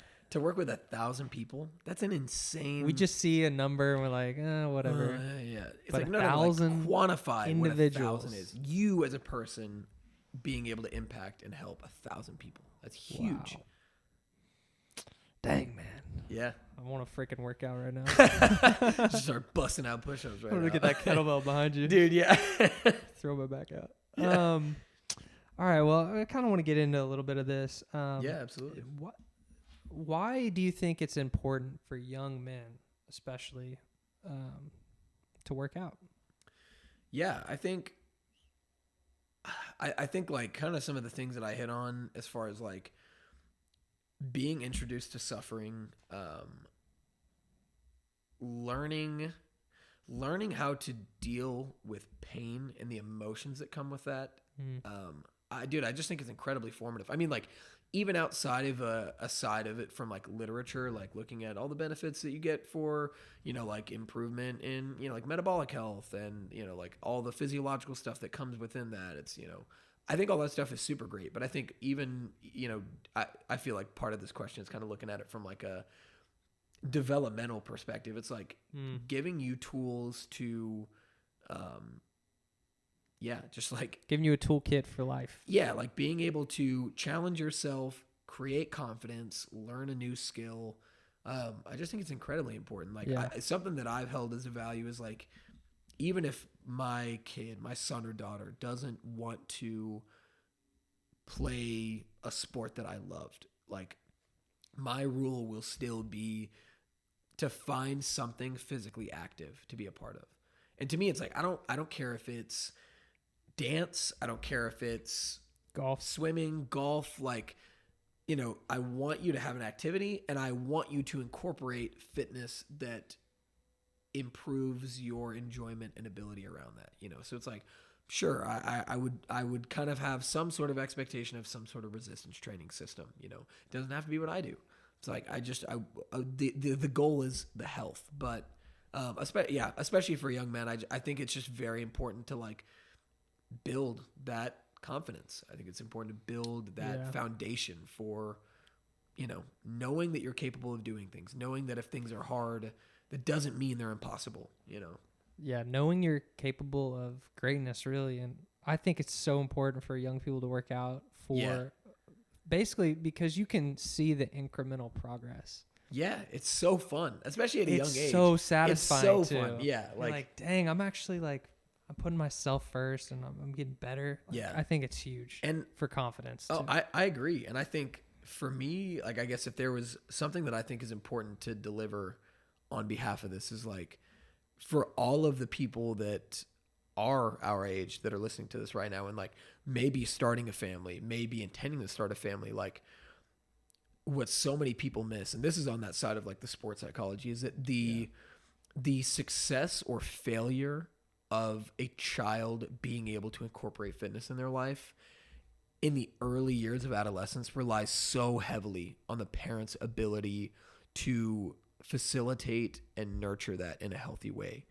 And what we've actually seen in that relative field of sports psychology is that there's become a huge problem with these parents that are so over hyper competitive over their children, whether it be they're living vicariously through them or because they want their kid to succeed so bad that they're imparting something that kid doesn't even want. They have done hundreds, probably thousands, but I can comfortably say hundreds of surveys within those populations of children with sports participation, asking what is the reason to participate in a sport. And you know what the number one is? Male, female, across the board, it doesn't matter. Every time, every sport. It's enjoyment. It's fun. If the game is not fun, if the kids are not having fun, they will grow to hate it every time. Wow. And that creates a problem when you get down the line and there are people that are our age or that are adults that absolutely hate anything training related. Because at a really young age, they were conditioned to absolutely despise it, So that's one of those hard things where it's like I'm sure like I talked to so many people that had like that tough influence as a kid, over sports performance, but there's a fine line that you have to dance with it, and it's like if you are making the process insufferable, that kid is gonna hate it. you know, and it's probably going to resent you. And yeah, and it's like it's bad for the child parent relationship. It's bad for the kid's relationship with their self image and with the sport and with like all of the really, really good benefits that could come out of doing that. There's such an easy way to take that all away and ruin it. And part of that comes from exposure too. Like if you were sitting there and your kid is the best baseball player, but all you want him to do is play basketball and he sucks at basketball, that's also a hard thing. Yeah. Stop making a square peg try to fit in a round hole. Yeah, it's really selfish if you think about it too. Yeah, yeah. You know, speaking from, you know, experience, like my dad, he played college baseball. He got drafted in the MLB. And me or my brothers, none of us play baseball. Yeah. And he never forced it on us. Yeah. And I love him so much for that because that's huge. Yeah. I can't predict like how I would have done or anything like that, or how I would feel about him if he forced me to do something I didn't want to do. Yeah, yeah. And it's just not the person he is, but that's huge. But then you get into the conversation of like the Kobe Bryants, the Serena Williams. Yeah. Like where they were the Tiger Woods. The Tiger where they were pushed, you know, it's like the diamond in the rough. You gotta And so you think about it like so I agree with that. I think the biggest differentiator with that is like listening to the feedback mechanism of that. So it's like if your kid and I think that like those people that you just listed are anomalies. Like there's a reason why they are the best at what they do, you know? So I think part of taking that into consideration is like sometimes that system is going to work. Like I said, nothing's an absolute, you know, but like be realistic. Yeah, be realistic and also understand that, your kid might not be the next Tiger Woods. That's a pretty high bar to set. But if your kid loves golf and you want to support in that, and I even referring back to what I said earlier, are they soft with soft love, soft with hard love, hard with hard love, hard with soft love? You know, like listen to the things that your kid is going to pick back on, and also realize that a lot of times your child is an image of you. So, you know, it's like if you're constantly getting out there and something goes wrong and you get frustrated, you know, there are things that outside of what they've already genetically inherited, because, you know, they've actually been able to see that there are lots of traits that are heritable within behavioral patterns that children exhibit. So, you know, you got to be aware. Being parents like a hard thing, dude. Like people, I think people undermine what that commitment is. And it's like, dude, you are literally creating and raising a person. And there is a huge determining factor in your ability to do that turns that person into a successful contributing member of society or a number. Damn. Not that I'm saying that all people don't matter, but there is a difference between, you know, kind of thrive and survive. Yeah. You know? Yeah, my friend had a baby in December, and I was hanging out with them. They were taking care of the baby, and the baby started crying, you know, and I'm just like, oh my gosh. Like, are you going to like pick the baby up? Like, that? I was like freaking out. I was like, oh my God. But yeah, it's a huge thing, man. And it shouldn't be taken lightly. I actually was talking to someone last week. His name's Kurt. And I asked him, he's an older guy. Yeah. I was like, how were you when you first had your kids? Like, what changed for you in life? Yeah. And he was like, Jack, honestly, like, so he has 2 daughters. He's like, when I was walking around Walmart, my kid, like, for the first 12 years of her life, like, I couldn't make eye contact with another man because I would fuck him up. Like, Wild. I was like, what the? I couldn't understand it. Yeah, yeah. But he was explaining, like, bro, it just, especially with the daughter, like, it changes you. Like, your whole role in life has shifted. That's interesting. And I think even to build on that too, like, I think flipping it from the parent side too, I think what's also important is like why it's so important to pick your partner. And also like, as you go about doing those things, remembering that like your whole life can't only be the development of a child. Cause I mean, that's why you look at a lot of like marriage failure and success, like divorce rates are really high when kids move out, because all of a sudden when couples who have lost the one thing that they are working together to, you know, kind of like make successful. Yeah. Once that's gone, it's like, have you just been living with a roommate for 18 or 20 years? Dang. You know, like. So you're talking about love, finding love over lust, right?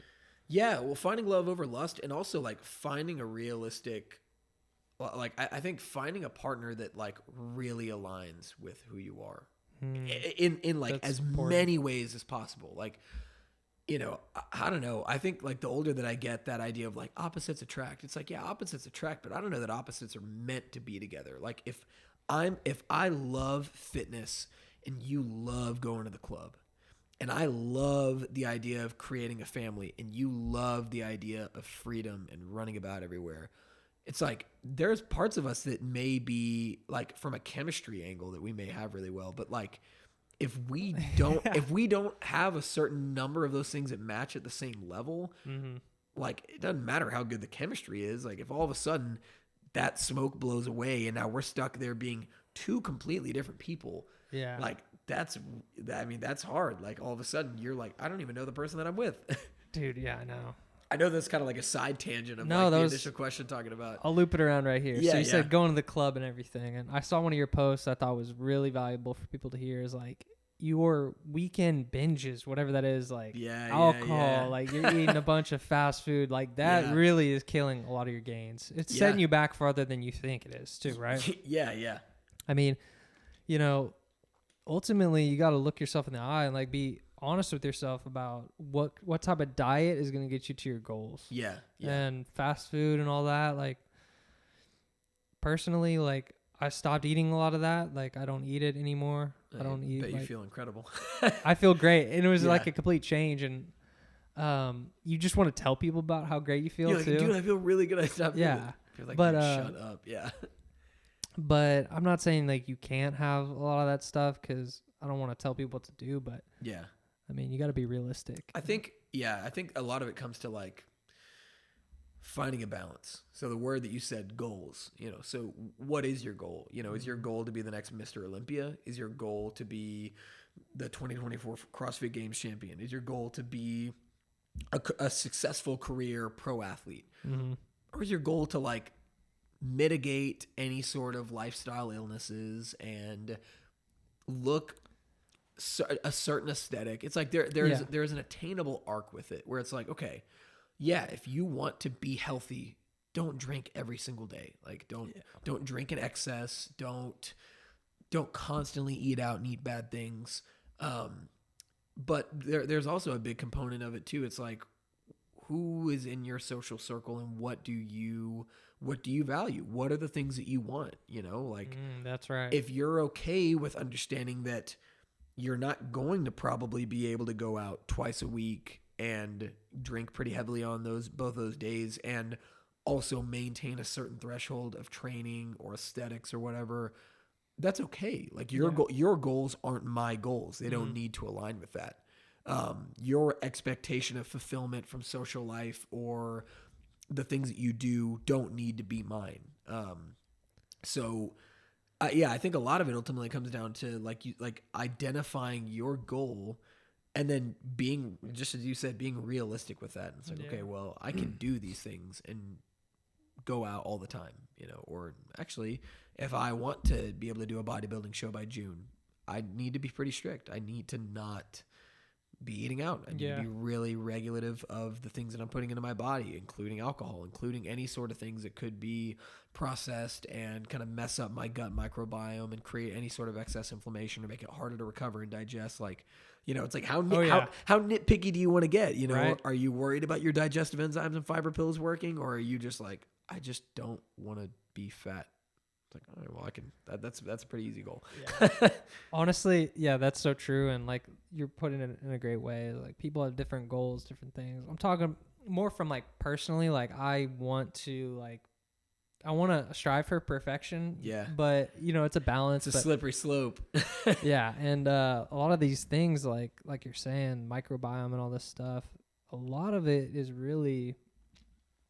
We can get into this whole conversation if you want. Is like the stuff they put in the food is like Dude, it's poiton. It's really crazy. There's a lot of it. I mean, like MSG, monosodium glutamate. It's like a neurotoxin, but it makes food taste so good. It's like it's a chemical that they designed in like a laboratory to make food just taste like unreal. Yeah. And we're animals, really. Yeah. Yeah, there's a lot of stuff that I try to avoid, and even with that though, I think this ties into like the information accessibility thing is like, so like for example, did you see any of the recent studies that were put out that were talking about the dangers of erythritol? No. Okay, But so I know what this is. So erythritol is a sugar alcohol. So when you look at the molecular structure of it, it's different than a typical sugar, and because of the structure of that, it is metabolized and digested differently. So it is metabolized like alcohol, which actually isn't a metabolite. So basically, what that leads to is like when people get the beer shits, like Bro, it's because you have flooded your body with something that is quite literally a laxative and is not able to be, granted, there's like other things that it goes into drinking that, like, you know, you've got yeast and all sorts of other stuff that you're consuming with that. But they made this study that was talking about like erythritol, it's so dangerous and we can't be having sugar alcohols. And so take a look at the parameters of the study. What you actually see with this study is the fact that the method of like administration and sample collection of doing these things, like I think that the greater premise of the study was talking about how sugar alcohols cause heart disease. Like that was like the specific thing that they utilized. So what happens with that is actually the fact that when you look at, there's a hormonal pathway, I believe, that works concurrently to glycolysis that works in the production of some of these sugar alcohols. And I know I'm butchering part of this. I'll try to pull up like the study to be, if you want to like put it in the show notes with, but general consensus of it is what they looked at with it is that they were taking this sample population of people that were, the majority of them obese, already had pre-existing cardiovascular conditions, had already, there was a huge percentage of them that had already had at least one heart attack. A lot of them had, just like different varying cardiovascular diseases, atherosclerosis. And so it's one of those things where they're taking this data from it and it's like, wait a minute. They're manipulating it. Yeah, we know that when you have all of these factors contributing, your body is going to produce sugar alcohol at a higher content. So it's kind of like the inverse of that. It's like, wait a minute. Are you fat and in poor health because you're consuming sugar alcohol, or do you have sugar alcohol in your body because you're fat and your metabolic pathways and systems of production are skewed into the fact that that is your body's current homeostatic point? So there's different stuff like that where it's like, avoid MSG, but also kind of, people go into these fads of like, this is bad. Don't ever ingest this. And so it's like, that's kind of that. But I agree. I think staying away generally from a lot of those processed things is huge. Generally speaking, the more that you're able to not consume all sorts of processed shit all the time, you're going to notice a huge change in your body's ability to consume, digest, and utilize energy. And that's huge. It is huge. And I was thinking about, I can't remember the name of the energy drink, but it was one of Joe Rogan's energy drinks he like promoted. Oh, okay. And I bought it and I was like, dang, this is 0 sugars. This is legit. Yeah. Oh, it's got no calories. Like, you're like, wow, all right, what is in this? And I already know about like sucralose and all this stuff. And I look on the back and it was erythritol. Yeah. And I was drinking it, in the mornings and, bro, I was shitting your brains out. I was like, what's, you're like, dude, I felt terrible. I was like, what's going on? And then I was like, I got to get rid of this. And so that's part of why it wasn't digesting. Yeah. So sugar alcohols occur naturally in things like strawberries. Like it's not like erythritol is something that they just made in a factory. It's like it's not a synthetic thing, but the problem is that like there's a huge dose efficacy rule with it. So, like the amount that you would find naturally occurring in strawberries is like a huge fraction of what you would find in like a protein bar or some of the drinks that substitute sugar with a sugar alcohol. So like you've actually like this is my like guilty pleasure. I love the Barbell protein bars. Okay. Dude, they're so good. They're like candy bars, but they don't have sugar in them. They have sugar alcohols in them. And like look at Barbell protein bar. I think that's what it would just be under. I need like a chocolate peanut butter one. Oh, dude, they're so good. Okay, yeah. Oh my God, they are freaking. Dude. They're delicious, dude. So, but I mean, they're candy bars. They're literal freaking candy bars. 20 grams of protein. No added sugar. But No. if you look at that on the back, label. it's like 23 grams of sugar alcohol. And so I remember, dude, I grabbed 2 of them one time. I was stopping at Quick Trip before heading out to class. And dude, that shit destroyed my guts. Yeah, because it's a natural laxative. That's what they've got. So you're eating them, dude. It and you're actually like, is. Wow. Oh, dude, and you're just like, oh fuck. Like, so that's the same thing as your drink, dude. Like that it'll tear you a new one. But that's my guilty pleasure. That's been my like treat thing because the macros on it are pretty solid, and otherwise I cook like 80% of the meals that I'm eating. So it's like, Okay. I can. Yeah, you can afford it. I can afford to have one thing that it's like, Yeah. all right, what's this versus a Hershey bar, you know?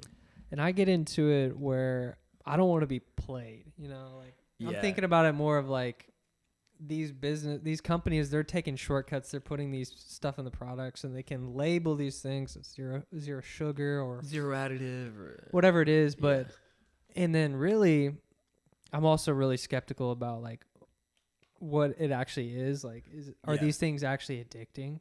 Yeah. Like, what are they putting in Chick-fil-A sandwiches? Yeah. There's and a so component to I'm that. thinking about it like, really, I know these companies take shortcuts and all types of things. Like, I just don't trust it. Yeah. And so I'm like, I don't want to be a part of this anymore. Like, I stopped eating it.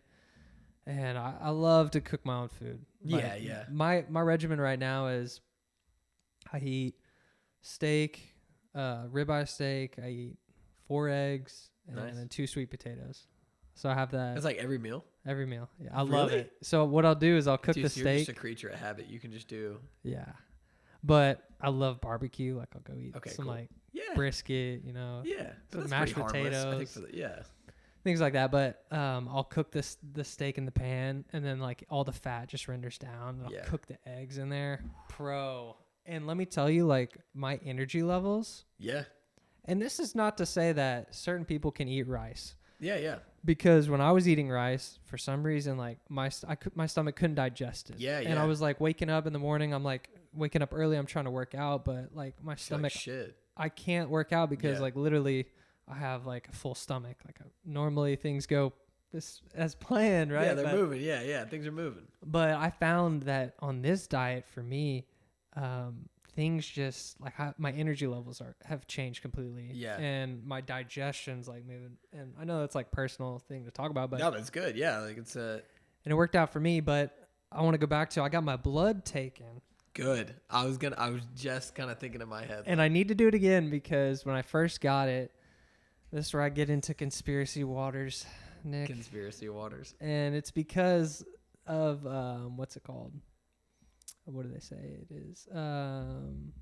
Cholesterol. That's the thing. Yeah.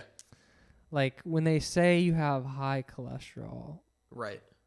And I don't know, like that whole thing is kind of weird because like there's so much cholesterol in eggs, right? Yeah. And they say don't eat a lot of cholesterol. And so I'm really interested to see what my blood work's going to be now. Yeah. Because beforehand I wasn't eating any of this stuff and they said I had high cholesterol. But now I'm eating a lot of cholesterol. And you feel pretty good. I feel great. Yeah. And so it's a weird mental thing, like because the food pyramid and it gets dude, weird. Yeah, it's true. There, I mean, I think there's a lot of nuance to it. Like I think getting your blood work done is incredibly important because like so I got my blood work done at the end of January most recently, and like one of the big things that we discovered is like my body is so responsive to carbohydrates. But like metabolically, I can process pretty much anything. But like for example, right now, like I track all my macro intake, and so I'm eating about 4,100 calories a day. That range when I was bulking was extended to about 5,000. And so what that looked like for like my macronutrient intake was like my protein was sitting anywhere between like 250 and 270, 280 grams. Carbohydrates were sitting anywhere between like the 470s to like 650. again, like within that variant range. And then my fat stayed at like around 130. But Okay. what I've noticed is like I can operate pretty well even with reduced fats. My cholesterol stays pretty well. My lipid profile comes out really solid. But my body just burns through carbohydrates. A lot of that comes from like I think part of like the training that I do is just a lot like the energy mechanisms that my body uses are going to be more prone to using carbohydrates as a primary source. But That makes sense. But yeah, like I'm the other way. Like the last time I got my blood work done, my doctor was like, "Do you eat carbs?" I was like, "Yeah, like an insane amount." I was like, "Look, I'll show you." Like I've tracked my food religiously since late 2019. And she was like, Dang. "Yeah, you could honestly do with more." So yeah, it just goes to show. Yeah, And it's so I feel great. Like if I am pounding carbohydrates, what doesn't matter, dude. Fruits, veggies, potatoes, rice. Like my body is just, I'm leaner, I'm focused, I feel good. Yeah. Training sessions are good. Like it's easier to control that as well. Like when I do get into a point of like recomp or maintenance where I'm looking to adjust my body composition. Okay. The fat is what does me dirty. My body doesn't have a hard time Really? digesting it, but it's composition wise. Like if I am overeating in fat, my body has a higher tendency, just because of whatever my genetic and metabolic susceptibility is. Like I will not sit as lean. Like calorically, I could be at the same point. Like if I'm eating 4,000 calories with a higher fat intake or 4,000 with a higher carb intake, I'm going to look leaner at the carb. And I'm also going to be able to just like perform differently with that. Dude, that's so interesting. I It's love person to getting person. It's person to person. It Yeah. is, and I love hearing that perspective because like for me that it's like not completely different, but dude, so I But try it's the other side of it. Yeah. Yeah, it's the other side, and I don't know how it works. Like maybe I process fats a little bit better than carbs. Yeah. Who really knows? And I need to get my blood work done again. You need to. My brother's on me about that, but Good. what was I gonna say? Yeah, so I tried the carnivore diet out. How'd you like it? I liked it, but I knew it wasn't sustainable for me. Yeah. So I did it in October. I kind of did. Are you familiar with Sober October? Yeah. Yeah. So I've done that the past like 3 years, and I did love it. Sober October. Yeah, it's amazing. And so I did it, and then I did carnivore in the month too. With the month, yeah. And so at first it was like really hard for me to digest a lot of the stuff. That's what I hear, dude, is that people are just fucking torn apart. Yeah, it was kind of bad, but that was based on like the principle of you're supposed to eat till you're full. Like because they don't want you to like break the diet. Yeah. And so I was doing that, and then honestly like probably like a week and a half, probably 2 weeks, like digestion went well. Yeah. And I felt really good, honestly. Yeah. But I think there's a component of like an elimination diet where you like eliminate kind of maybe the bad stuff you're eating. Yeah. And so all you're eating literally is like meat, like it's minimally processed. There's no like sugar or anything like that. Yeah. And so I wonder if that's how I felt. But then I noticed like my workouts, I didn't have a lot of energy. Yeah. You're depleted of that carbohydrate source. Yeah. And I was like, I was shredded, you know. I'm sure you look great. Yeah. I was like, dang, this is sick. But I was like, yeah, I have no energy. And so like then shit. yeah. And so I had to be honest with myself. I was like, all right, what am I doing this for? Like I tried it out. Like it's a fad, you know, it's cool.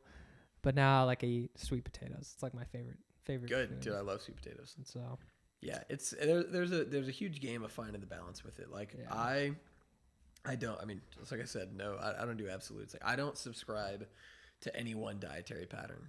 When I have clients come to me that are like, I want you to help me do this thing. I'm like, well, why are you doing I'm on it? keto. Yeah, and I'm like, okay, first of all, are you really? Because getting into a ketogenic state is like very specific, and it's also hard, and it also sucks. Coming from somebody who has like dieted themselves into ketosis, it is fucking miserable. Like people that are like, I'm gonna go into ketosis and next weekend, and I'm like, what do you? It's better for my brain. Yeah, and I'm like, no, I don't think you are. Like I remember talking to somebody that was like, yeah, I think I got my body into ketosis, and I was like, oh, so I was like, are you like pretty just protein and fat? She was like, well, no. I was like, I had some fries and I had this, and that. I'm like, dude, what the fuck are you talking about? Like, not like you literally took away your body's ability to get into that state. But for me, I'm way more on the side of like, I would love all my clients to get their blood work done, and then kind of upon that, looking at like the dietary assessment that panel can make. Because I actually do my blood work through Ways to Well, which is referenced on the Joe Rogan podcast. Phenomenal. And then the other clinic that I either, if my clients can't get like a session booked at Ways to Well, I also refer to Merrick Health Clinic, Marek. That's where I got mine. I would say so. That's who More Plates, More Dates kind of refers through. But I love them both, dude. They're fantastic. I know Ways to Well's got a pretty intensive weight right now. I know that guy. Yeah. Seen his stuff. Yeah, dude, they're phenomenal. Their staff has been incredible. I've been, getting my blood work done, getting my clients' blood work done, or just like even people that I know, just like, hey, go get your blood work done.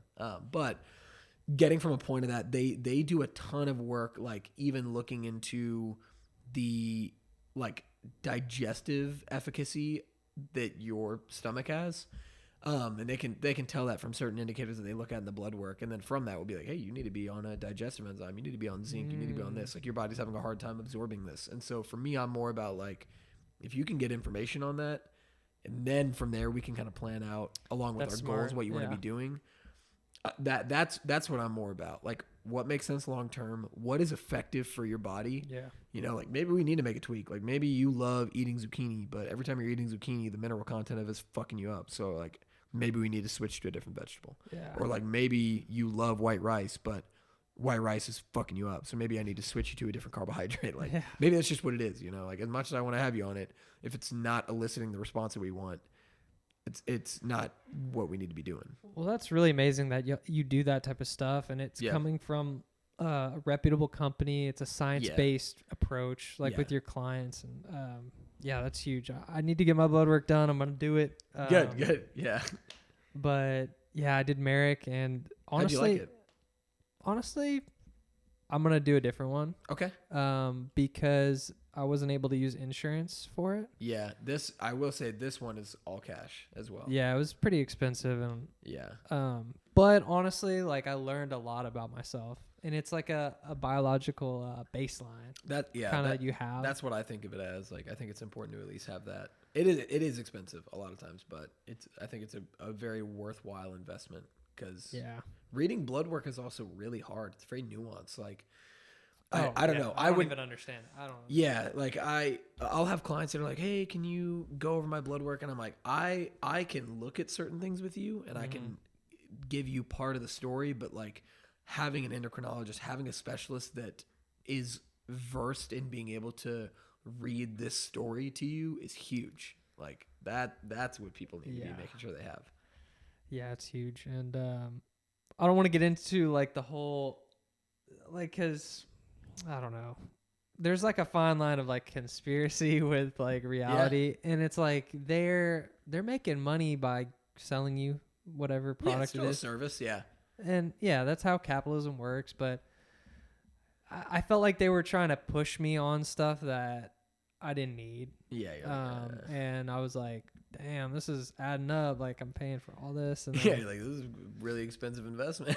They were trying to put me on a cholesterol blocker. I'm like, no, oh wow, I'm not doing that. It was like, I was just like, no. Yeah, see, I don't like that. Like that's a big problem that I have with clients right now is they'll have and granted, I never try to step over an officiating. I'm never gonna be like, oh, your doctor's a fucking idiot, but. I do have a lot of people that will come to me and they're like, well, my doctor said that I had to get on these medications because of this. And I'm like, okay. And I was like, well, a lot of times I'll ask like, what was the alternative? Like, have you guys explored any path of doing that? Otherwise, have you gotten any sort of secondary opinion on that? And a lot of times the answer is no, or, well, I don't know what the other option is. And so from there, it's kind of like, luckily at Fort Worth Strong, we have a great network. I mean, we're in the medical district, so we have doctors that train at our gym where I'm like, hey, I would love to refer you to this person. Not that I can necessarily refer within that, but it's like, hey, I think you should take the time, have a conversation with this person, see where their head is at with this as well. Just get another approach to care with it, because it's like there's a lot of shit that you can do. And I've also worked with a lot of people that have been on medication that they thought they needed because their general practitioner had prescribed them it based off of XYZ symptoms. And then they had been taking it for 2 years and like, I don't really know that anything's better. And then, they go get blood work done or they go, whatever, kind of go to an extensive care component and then come back and they're like, this wasn't even doing anything. And they switch a little bit of their protocol and they're like, oh, wow, now I'm seeing a ton of relief. I'm healthier. I feel better. It's like, okay, well, there's, again, you got to take no absolutes.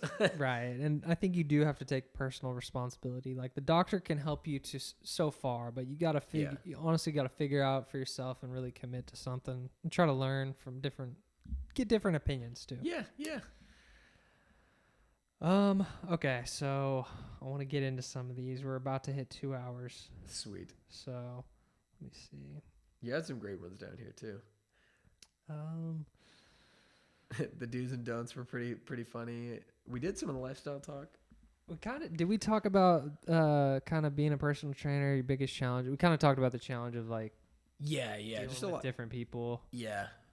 I did want to ask you this one. So how do you create momentum for a new client who's starting from ground zero? Little wins. Every day is a little win. That's my first question is when people come in, I go, hey, like, how's your day going? It's going good. How do you feel? I feel pretty good. Do you? You sleep well?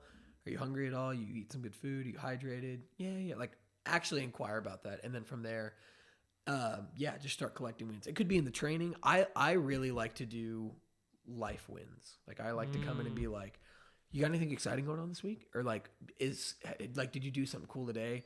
And some people are all about it and they're like, I want to get on that right now. Like, they're ready to share their wins. Some people, it's like a bit of a game where people kind of get so in their own head, like, it's a shit day at work and I don't like the weather and I don't feel good. And it's like, That's right, people do. Yeah. And so it's like, not everybody's always feeling like that. But when that is the case, it's like, okay, well, I want to help you find a win. What's one good thing? And for me, that's a momentum builder. The more that we can build wins, the more that you can trust me that I'm going to help you fulfill other things. Because all of a sudden, every day when you've seen me, you've got to win. Subconsciously, common denominator. Yeah, let's say subconsciously, you're kind of developing that pattern of like, you know what? Every time I go to the gym, I've got to win. That's cool. I like that. And so that's awesome, man. I bet that's pretty fulfilling too. I love it. I just love being around and talking to people. So for me, it's very like fulfilling when I get somebody that comes in and is like, my day fucking sucks. I hate my day right now. And I'm like, I'll turn that around. Well, I'm like, all right, well, if everything sucks, what is one thing that you can take good out of this day? And a lot of people don't stop to think about it. So I think making them do that is fun because sometimes they look at me like, and they're not usually willing to be like nothing. Like nobody's ever been like, nothing's good. Like if your day is that bad, maybe we need to like have a second before we do the session. Like, is everything okay? Put down the kettlebell. Yeah. Like, why are you really holding that dumbbell high? So I know you said no absolutes, but are there any exercises you just don't like to do, or you kind of avoid for yourself and for clients? So I know for like a beginner client, you don't want to like put them on something. Yeah, I mean, I try to be very mindful of progressing into movements. So like when I bring anybody in, I go through a screening process of 6 fundamental movement patterns so that before I have them ever touch a weight, I've already seen how they move. I've seen how they balance. I've seen how they move unilateral versus bilateral. I've seen asymmetries. I've seen rotational stuff. Like I've seen everything about how we can move fundamentally. And then from there, I can start progressing you into complexities in movement. But I don't know that there's anything I like absolutely avoid. My like biggest talking point when I meet with clients is I tell them, we're going to talk about your goals. I have an approach with a ton of modalities of training. We are going to make your training experience enjoyable. I want you to be excited about training with me. I want you to be looking forward to the movements. I want you to have fun doing them. So because of that, and because I customize all my programming that I work with in the one-on-one space, because I'll sell templates to like, if I just have something online, like if somebody wants something general, I'll do that. But for anybody in person with me, it's all customized out. So it's like, wow, if you love kettlebell work, but you also love barbell bench press and you want to have big arms, boom. All right, cool. We're going to do those 3 things. If you love barbell deadlift and you hate barbell back squat and you never want to do burpees. Cool. Like I don't, it's like I can make all those things happen. I have a lot of people that come in and they're like, I have a lot of people come in and like, I'm not running and I'm not doing burpees. And I'm like, I'm not gonna make you. And they're like, and when I tell them that, they're like, oh, okay, that was really easy. I'm like, yeah, I don't need to do that. I can elicit the things we want to do through other training. You can tell those type of people have like some sort of trauma from they like do. other personal trainers or just bad experiences in general, like in sports. Like I'm not doing this. Okay, cool. Yeah, you don't have to, right? Yeah, that's amazing, man. I want it to be fun. I want to talk about ego lifting real quick because I injured myself doing that. I've done it too. Yeah. What was your injury? Oh, dude. Which one, right? Yeah. So I would say like really the biggest ones contributing to that are I fractured my L4, L5, S1. So, or SI. Like, is that in the spine? Yeah. So that's all like lumbar. I pretty substantially herniated the disc between my L4, L5, L5, SI. Yeah. Yeah. I mean, bad to the point that I had a consultation with Dr. Bothwell, who was working with TCU and Martin at the time. Okay. And he told me at like 15 years old, he was like, you'll never play sports again. You'll never lift again. Yeah. And I took a second opinion. I was like, fuck that. I'm not doing that. Dang, man. Yeah. And I mean, I'm strong as ever right now. I mean, I'm the strongest I've ever been. Yeah, dude. I can pull the 400s, squat in the 300s and 400s again. Like I feel great, so. I'm gonna put some of your stuff on there on this. Dude, absolutely, man. Yeah. But doing like split squats, fucking plates. I don't remember what it was. I think I might have 215 might have been what I was doing with that, but that's crazy, man. That shit sucked. That was a long road. Recovering from that, I mean, shoot, I don't even want to sell mine because I just pulled a muscle in my back. That sucks though, dude. It hurts. Like, yeah, it's debilitating.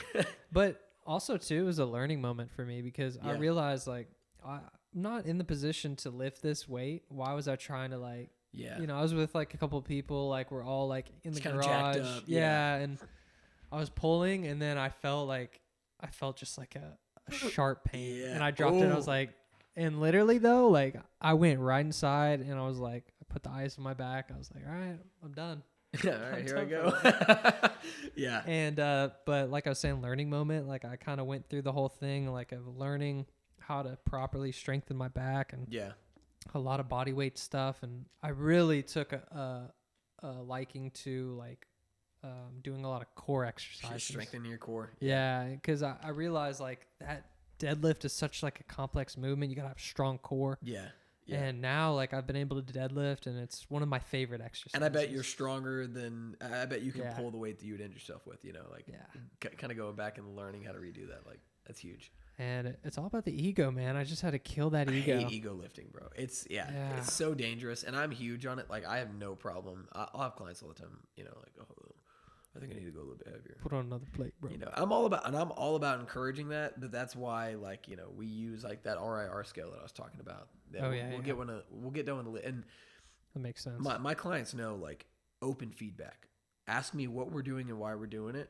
All the time, and like when I ask you how something feels, I'm not asking you just to hear it. Like, let me know. Hey, like I don't know, that kind of felt weird. I didn't really feel comfortable in that. Okay, cool. Let's drop weight a little bit.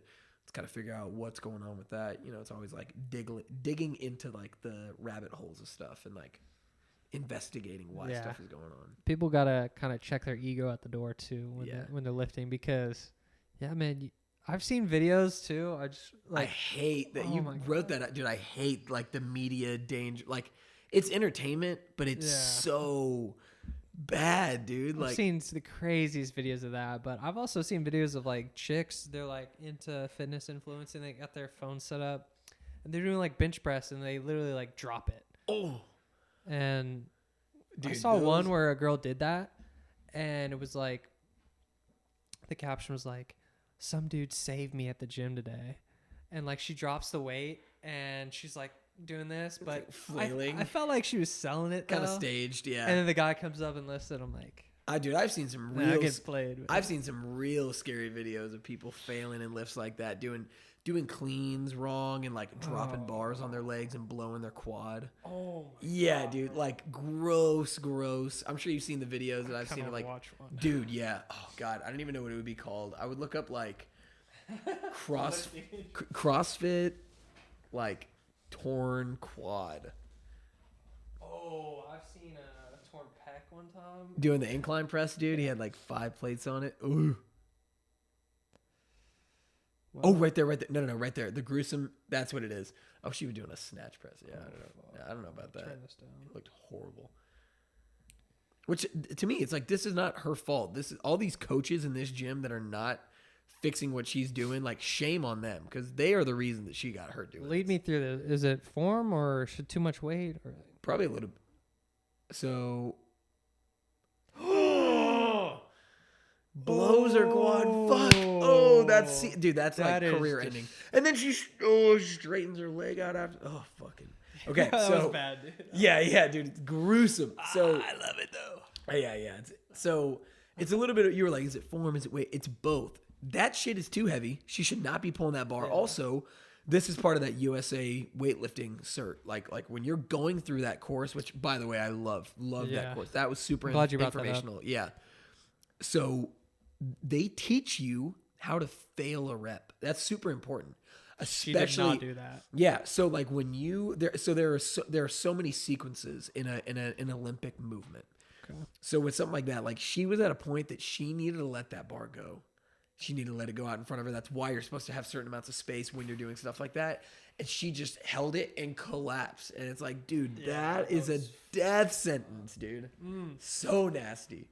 Even like squatting, like I make sure that my ego's checked at Dude, the door. drop that bitch right behind you, right? man. And then have the thing set up to like yeah, just or in if they don't case. have those at the gym, dude, like don't be afraid to just like Yeah. what's gonna happen? Somebody's gonna look at you. Like that's a lot better than you fucking blowing a disc or tearing something because you're man. like "Ugh," like trying to I fight know, out a rep, it's- dude. Gross. Don't do it.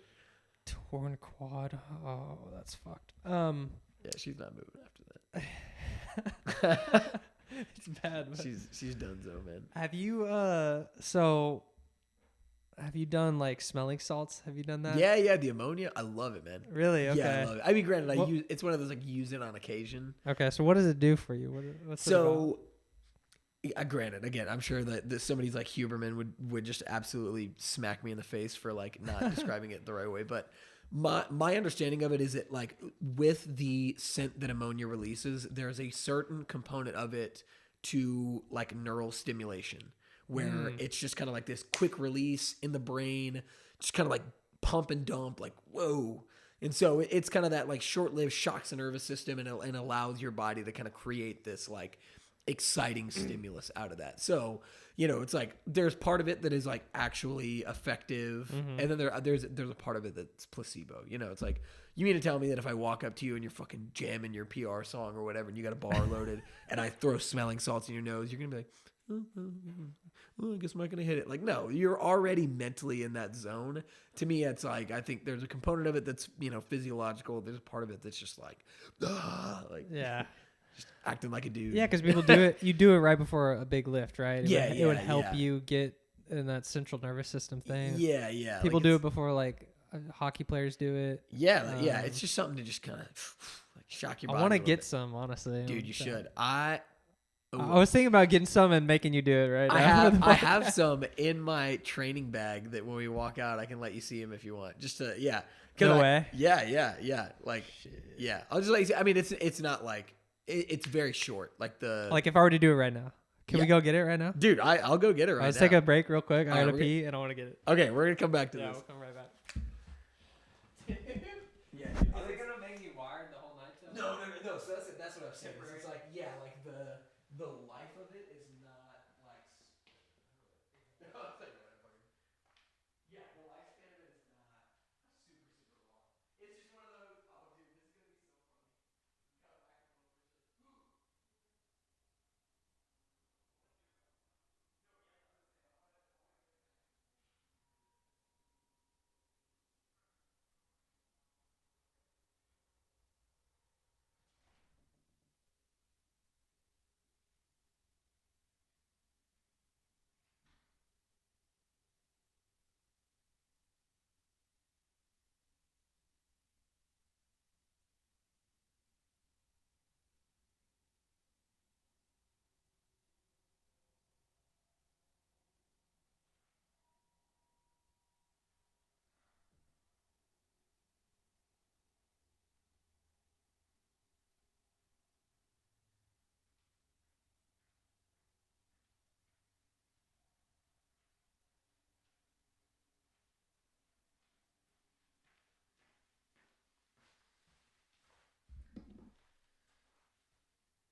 Oh, dude, I'm so excited. All right. All right. We're back, y'all. We're back. This is exciting. So, okay. So kind of giving context. So I just got this from like a Nutrition Nation. I don't have like, okay. I don't know if they're everywhere. You can get them. Yeah. I don't know if anybody's like, whoa, what do you use? Like personally, I've used all sorts of different types like that my training partners have had or whatever. And I haven't had anything that was like so high grade that I was like, you only have to use this. Really, at the end of the day, the formula is the same. It's just ammonia. Yeah, that's released like because so it's, got like a powder in it in the bottle here. So you can kind of hear it like slapping around. So what you do is you fill the cap with water and then there's a cotton ball on it that you wet, and that reaction slowly mixes and then releases that ammonia with it. Okay. So what I'm going to do is I'm going to shake it up like this. Okay. So just kind of move everything around. Okay.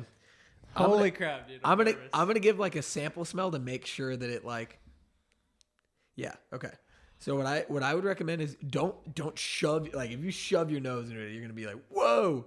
I would do like here, just right under, and I just want you to just give like a big, just like a big strong smell. Okay. All right, bro. Fucking ready. Okay. It's good. Yeah, it's shaking up. So just go ahead. I don't think I got it. Yeah. Here I am. Let me shake it over here for you. Let me see. I smell it. For sure. Yeah. So you see like how far I got it there? Okay, I gotta get a little closer. So get it closer and give it a big whiff. All right. Like nothing's happening to me right now when I'm doing it. But you're just like, I want you to actually get the response of it. So get it close. Big smell. Woo. Yeah. Just kind of stings the nostrils a little bit. Kind of gets the eyes open. Get one more. So then give like a lift like you're about to. Yeah.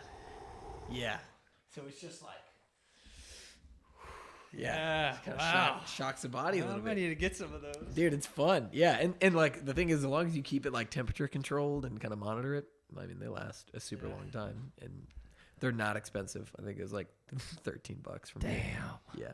Shit. I know, right? Thanks for letting me try that. Dude, you're welcome. I'm so glad I had my like training bag with me and that you brought it up. I was like, oh shit, I didn't even think of that. No, yeah. I've been interested in those and damn. Yeah, dude. Dude, it's like a good if you're working on stuff at night and you don't want caffeine, like something that's gonna like disrupt your sleep. It's like easy to. Again, I wouldn't just be sitting there like. Yeah. But if you're like, you got a problem. Yeah. Like don't make it a thing to be. Hey, just give me my fucking ammonia. Hey, bro, can I hold that for the rest of the day? Yeah. No, but that's interesting. Yeah, no caffeine at night. Yeah. All right, I might look into that. Yeah, give it a little check, man. Give it a little go around. So in the gym, so the gym that you work at is not like this, but I go to LA Fitness and sometimes people are, grunting really loudly, and they're like dropping plates and everything. And honestly, like it doesn't bother me that much unless they're like near me and it's like, but like people go all out on that. Yeah. And there are certain people, they just want that attention. Yeah. I think there's like a definite don't, right? You don't do that. Yeah, man. Like to me, it's like in the do's and don'ts. It's like know your place, like know where you're at. Like I'm not gonna go to a Planet Fitness and load up a barbell trying to pull weight like and be in there just like. Ugh. Yeah, that's the wrong. But like I've got a video on my Instagram of me pulling 435 with my training partners and like. It's our gym. We're fucking blaring music. Like we're doing our thing. And I am like locking that shit out. And I'm like, let's fucking go. So it's like, you gotta know where you're at. Yeah. Am I going to do that if I go to a conventional gym and I lift something heavy? No. Like I might kind of give myself something to go, but like I love it, man. I'm so energy based. Like I want that energy. Like I love coaching classes, especially when we get to an end of a training phase and we're like testing. Like, bro, you don't even have to pay me. I'll be at that facility all day. Jeez. Just getting fucking wild. My phone on the playlist. If you ask a member at Fort Worth Strong one of the things that I'm well known for, it is I've got great music. Okay. People are like, hey, put on one of Coach Hight's playlists. Put on one. I'm telling you, come up to the gym. Just run a little survey, and that'll come back to you on that one. Dude, I'm being honest. Me and Ahmed, Dude, let We're me gonna know, come. dude. Shoot me a message. I'll set up for you. Okay. Yeah, I'm definitely yeah, down. man. That'll be awesome. Yeah. One of the things that bothers me in the gym, people using like multiple machines at the same time. In gym culture, isn't that frowned upon? Like Yeah. people are using like 3 things at the same time. Yeah, I think it's like keep it concise, close, and like again, know where you're at. Like if you're going to the gym at 6 p.m. to an LA Fitness in like a crowded area where you know there's going to be a ton of traffic, Yeah. don't be that fucking guy that's taking up 3 machines and you're like, well, I'm using that one. It's like, okay, well, can I work in with you, or like, can I use it when you're not? People are Like, huh? yeah, like well, you're not using. You're on that one right now. So are you coming back in the next 10 seconds? Because I can probably People think they bang out. own the equipment. Yeah, sometimes. like so. Yeah, again, that is one of those like know your place. Don't be a fucking dickhead. Don't be Yeah. dumb. Like, and don't expect people, dude. It's not your gym. Yeah. If you want it to be your gym, build your own gym. That was one of the things I have on here. Like, I know, yeah, I What's saw your ideal home gym? Like, what do you got? Dude, in that my thing? home gym isn't even a home gym. It's a fucking performance facility. Dude, my ideal with it is course. like 60,000 square foot, dude. I've got strips of turf. I've got power racks, Olympic platform areas, bodybuilding equipment setup area. We've got everything from like true cold tub, like therapy yeah. areas. I want infrared saunas. Like I actually had I had a coach. That's sick. I had a coach that I work with, Mitch Stevens. Awesome. Dude is like a calisthenic expert. If you ever need anything within that, look at my page, and I've got some stuff tagged with him on that. Okay. But he came up the other day. He was like, "Hey, if you had like limitless money and could build your gym, like what would it look like?" And we sat there for like 10 minutes, me, him, and Kyle, just going back and forth about Daydreaming. like, yeah, just like, oh my God, I would have this and this and this. And it's cool because each coach like had their own flair with it. I'm so big on the performance rehab and like bodybuilding side that it's like that would be the vibe of my place. Yeah. For sure. I like what you said. The LA Fitness I was going to on Little Road in Arlington, yeah. they actually recently renovated. And that's what I heard. I haven't been to that one since they did that, but I heard that they pimped it out. Yeah, over and there. so honestly, I moved like right after they renovated. It kind of sucked, and so now I go to LA Fitness that hasn't been renovated. Is it the one? Do you go to the one off Sublet, like the newer one? No, that one doesn't have a sauna. But I'm over here. I know, I live dude, like, that's my problem, bro. yeah. Yes, and so I go the one over here, Westworth Village. Over Okay. here. Yeah. I know what that is. And they have a sauna. It's pretty legit. And, I mean, it's all I need. Like $35 a month. Like Yeah. it's not super packed. I go in the mornings anyways. And Yeah. I really love the sauna. And Dude, that's the one thing that I want to get more of, but it's hard. It's hard. Not a lot of places have saunas out here, and not a lot of places have saunas that are like worth a shit. right, yeah, you got to find like the diamond in the rough or the sauna Dude, and stuff. And They don't like lukewarm.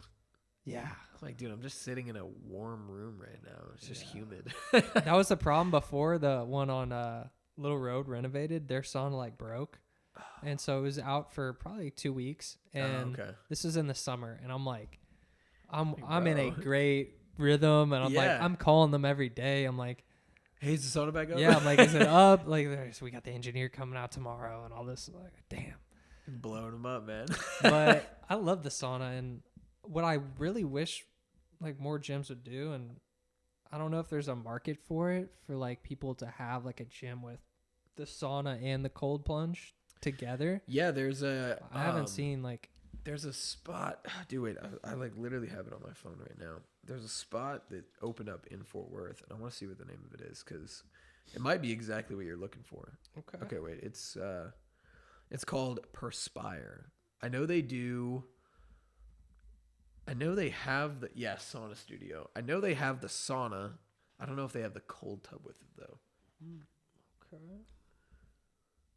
But I have been seeing more treatment places like that open with like different types of cold exposure therapy stuff. So I'll look into it because I did go through before I got this LA Fitness membership. Yeah. I looked and I tried to find places, and man, couldn't it's find anything. expensive though. Like they are expensive. I mean, this one I think is like $120 a month. Yeah.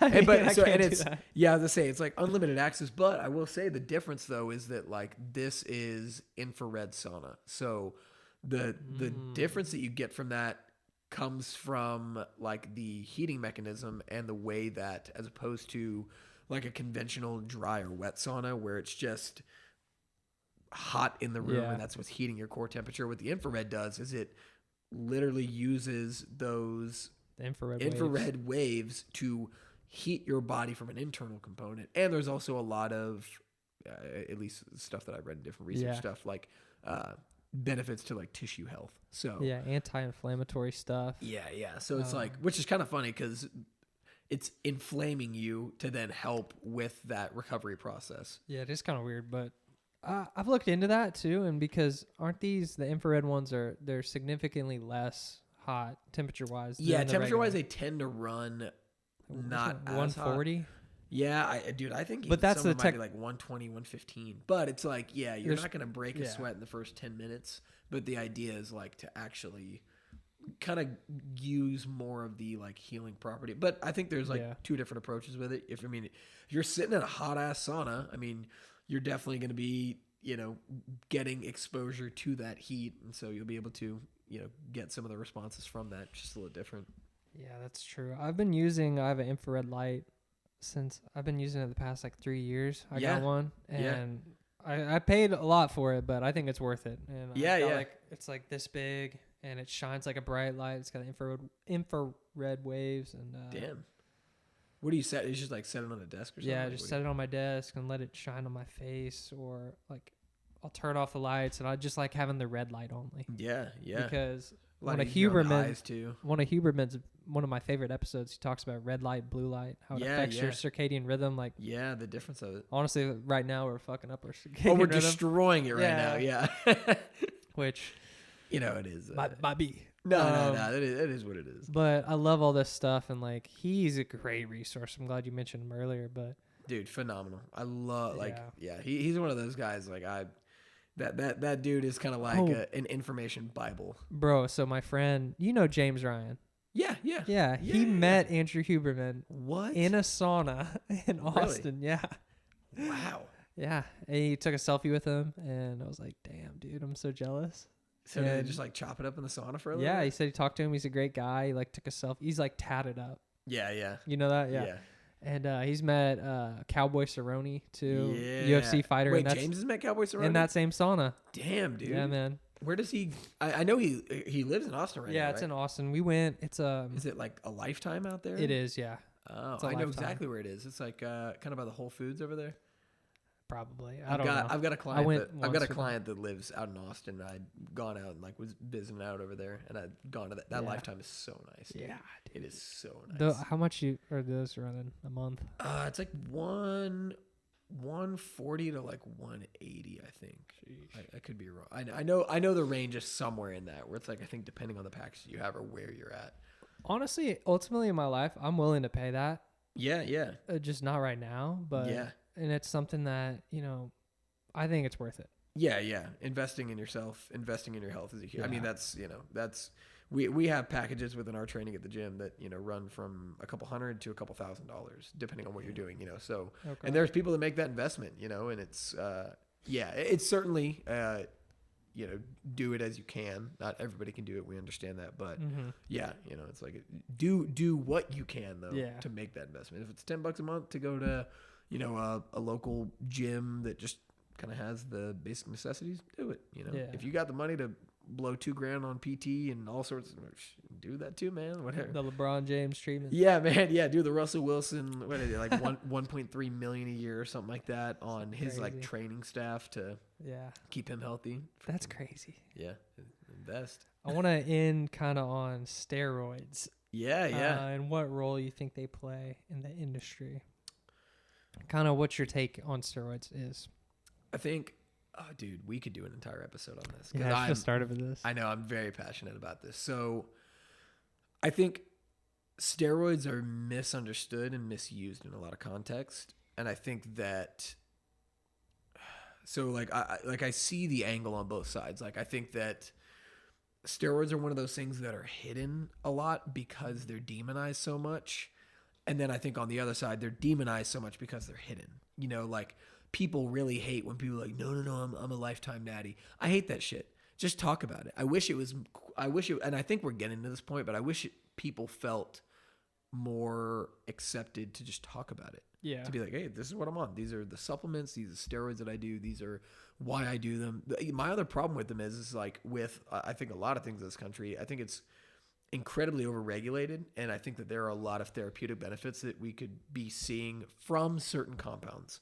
Granted, a lot of them have already been used in clinical trials for certain, circumstances. But so like, I know that they've kind of had some of that vetting process, but, yeah, I don't know. I just hate like the lack of accessibility and the lack of information of them, because I think that they're incredibly fascinating, and I think that there is a world to explore with them. And I think that it, like, granted, let me also kind of like give my disclaimer with this. I'm not saying to do steroids. I'm not saying that it's safe.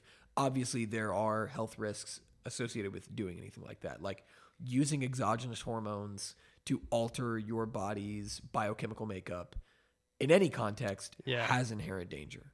But I think that there's use cases for it. Yeah, I think there's use cases for it for sure. And yeah, I don't know. I think that it's like a lot of things that we do. It's like we don't bat an eye at people. Like, granted, as society, we're doing it more, but it's like you can go buy a pack of cigarettes and like a vape. A vape and a handle from certain convenience stores around the country, and people are like, I'm good to go. But then it's like all of a sudden somebody talks about their usage of exogenous hormones to improve either a physical attribute or some sort of performance metric that they're chasing, and it's like really taboo and demonized. Right? Yeah. I think it comes from, America being not America. Damn, the smelling salts got me going.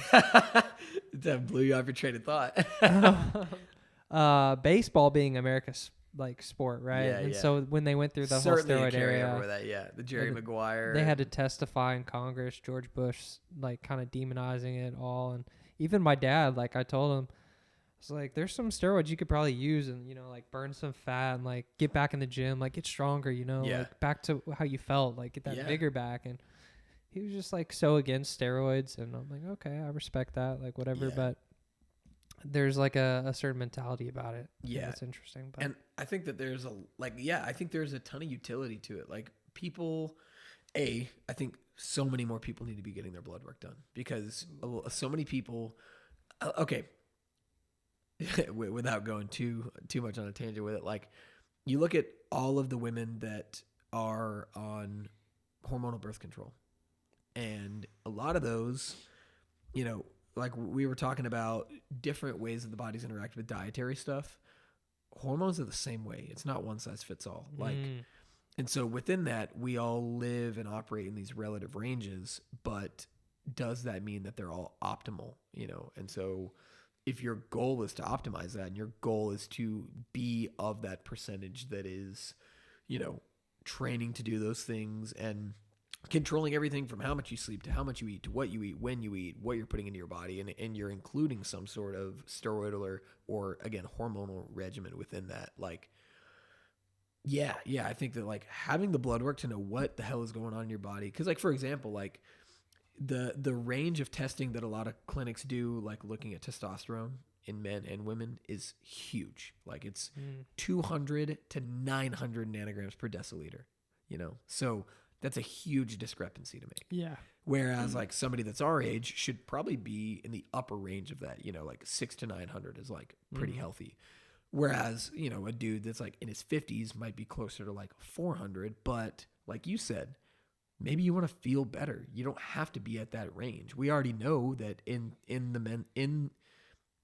for men in their 30s, they start to lose the kind of like optimized point of hormonal function and production. So why not give something that helps to do that? Right? Yeah, we're in this time of like we can actually figure this stuff out with blood work and everything, like, and optimize your health. And why not?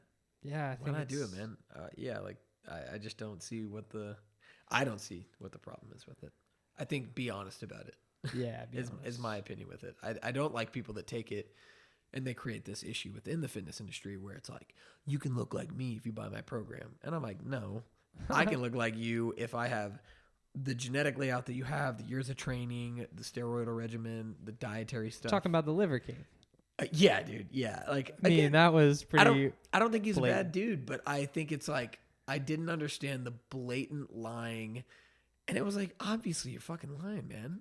Like, Yeah, you're like there's nothing about you're you that- superhuman, dude. yeah, there's nothing about you that I believe that, you know, you living at a super physiological level, you like, I just eat ancestral. It's ancestral, and I eat bull testicles, and the reason why I live and feel this way is because I do crazy shit. It's like, yeah, it is, and like, Yeah. Do you think he like sold out? Like, is that pretty much selling his soul? Like by him like I think promoting that and lying, and then Yeah. now, I mean, he made a bunch of money, but do you think his name's kind of tarnished? yeah, I definitely think it is. Like, I think that anybody who builds their brand or their reputation on the premise of like a specific identity that is inherently a lie, like it is a lie. You're not telling the truth about what you're doing. That creates a problem. And I think that's a really good shift that I think we're seeing in social media today is like people are getting smart enough to know how to debunk those things. And these people that, you know, like the OG, like Gymshark classic guys that were like, we're all just natural. Like now Gymshark is like, fuck it. We got a bunch of people on gear. Like we're not really trying to sit here and hide it. They don't advertise it, but it's like, they've got plenty of people that are doing stuff like that on brand now, you know? So yeah, I think it is selling out. I think it's like, quickest way to just screw the validity of your word. 100%.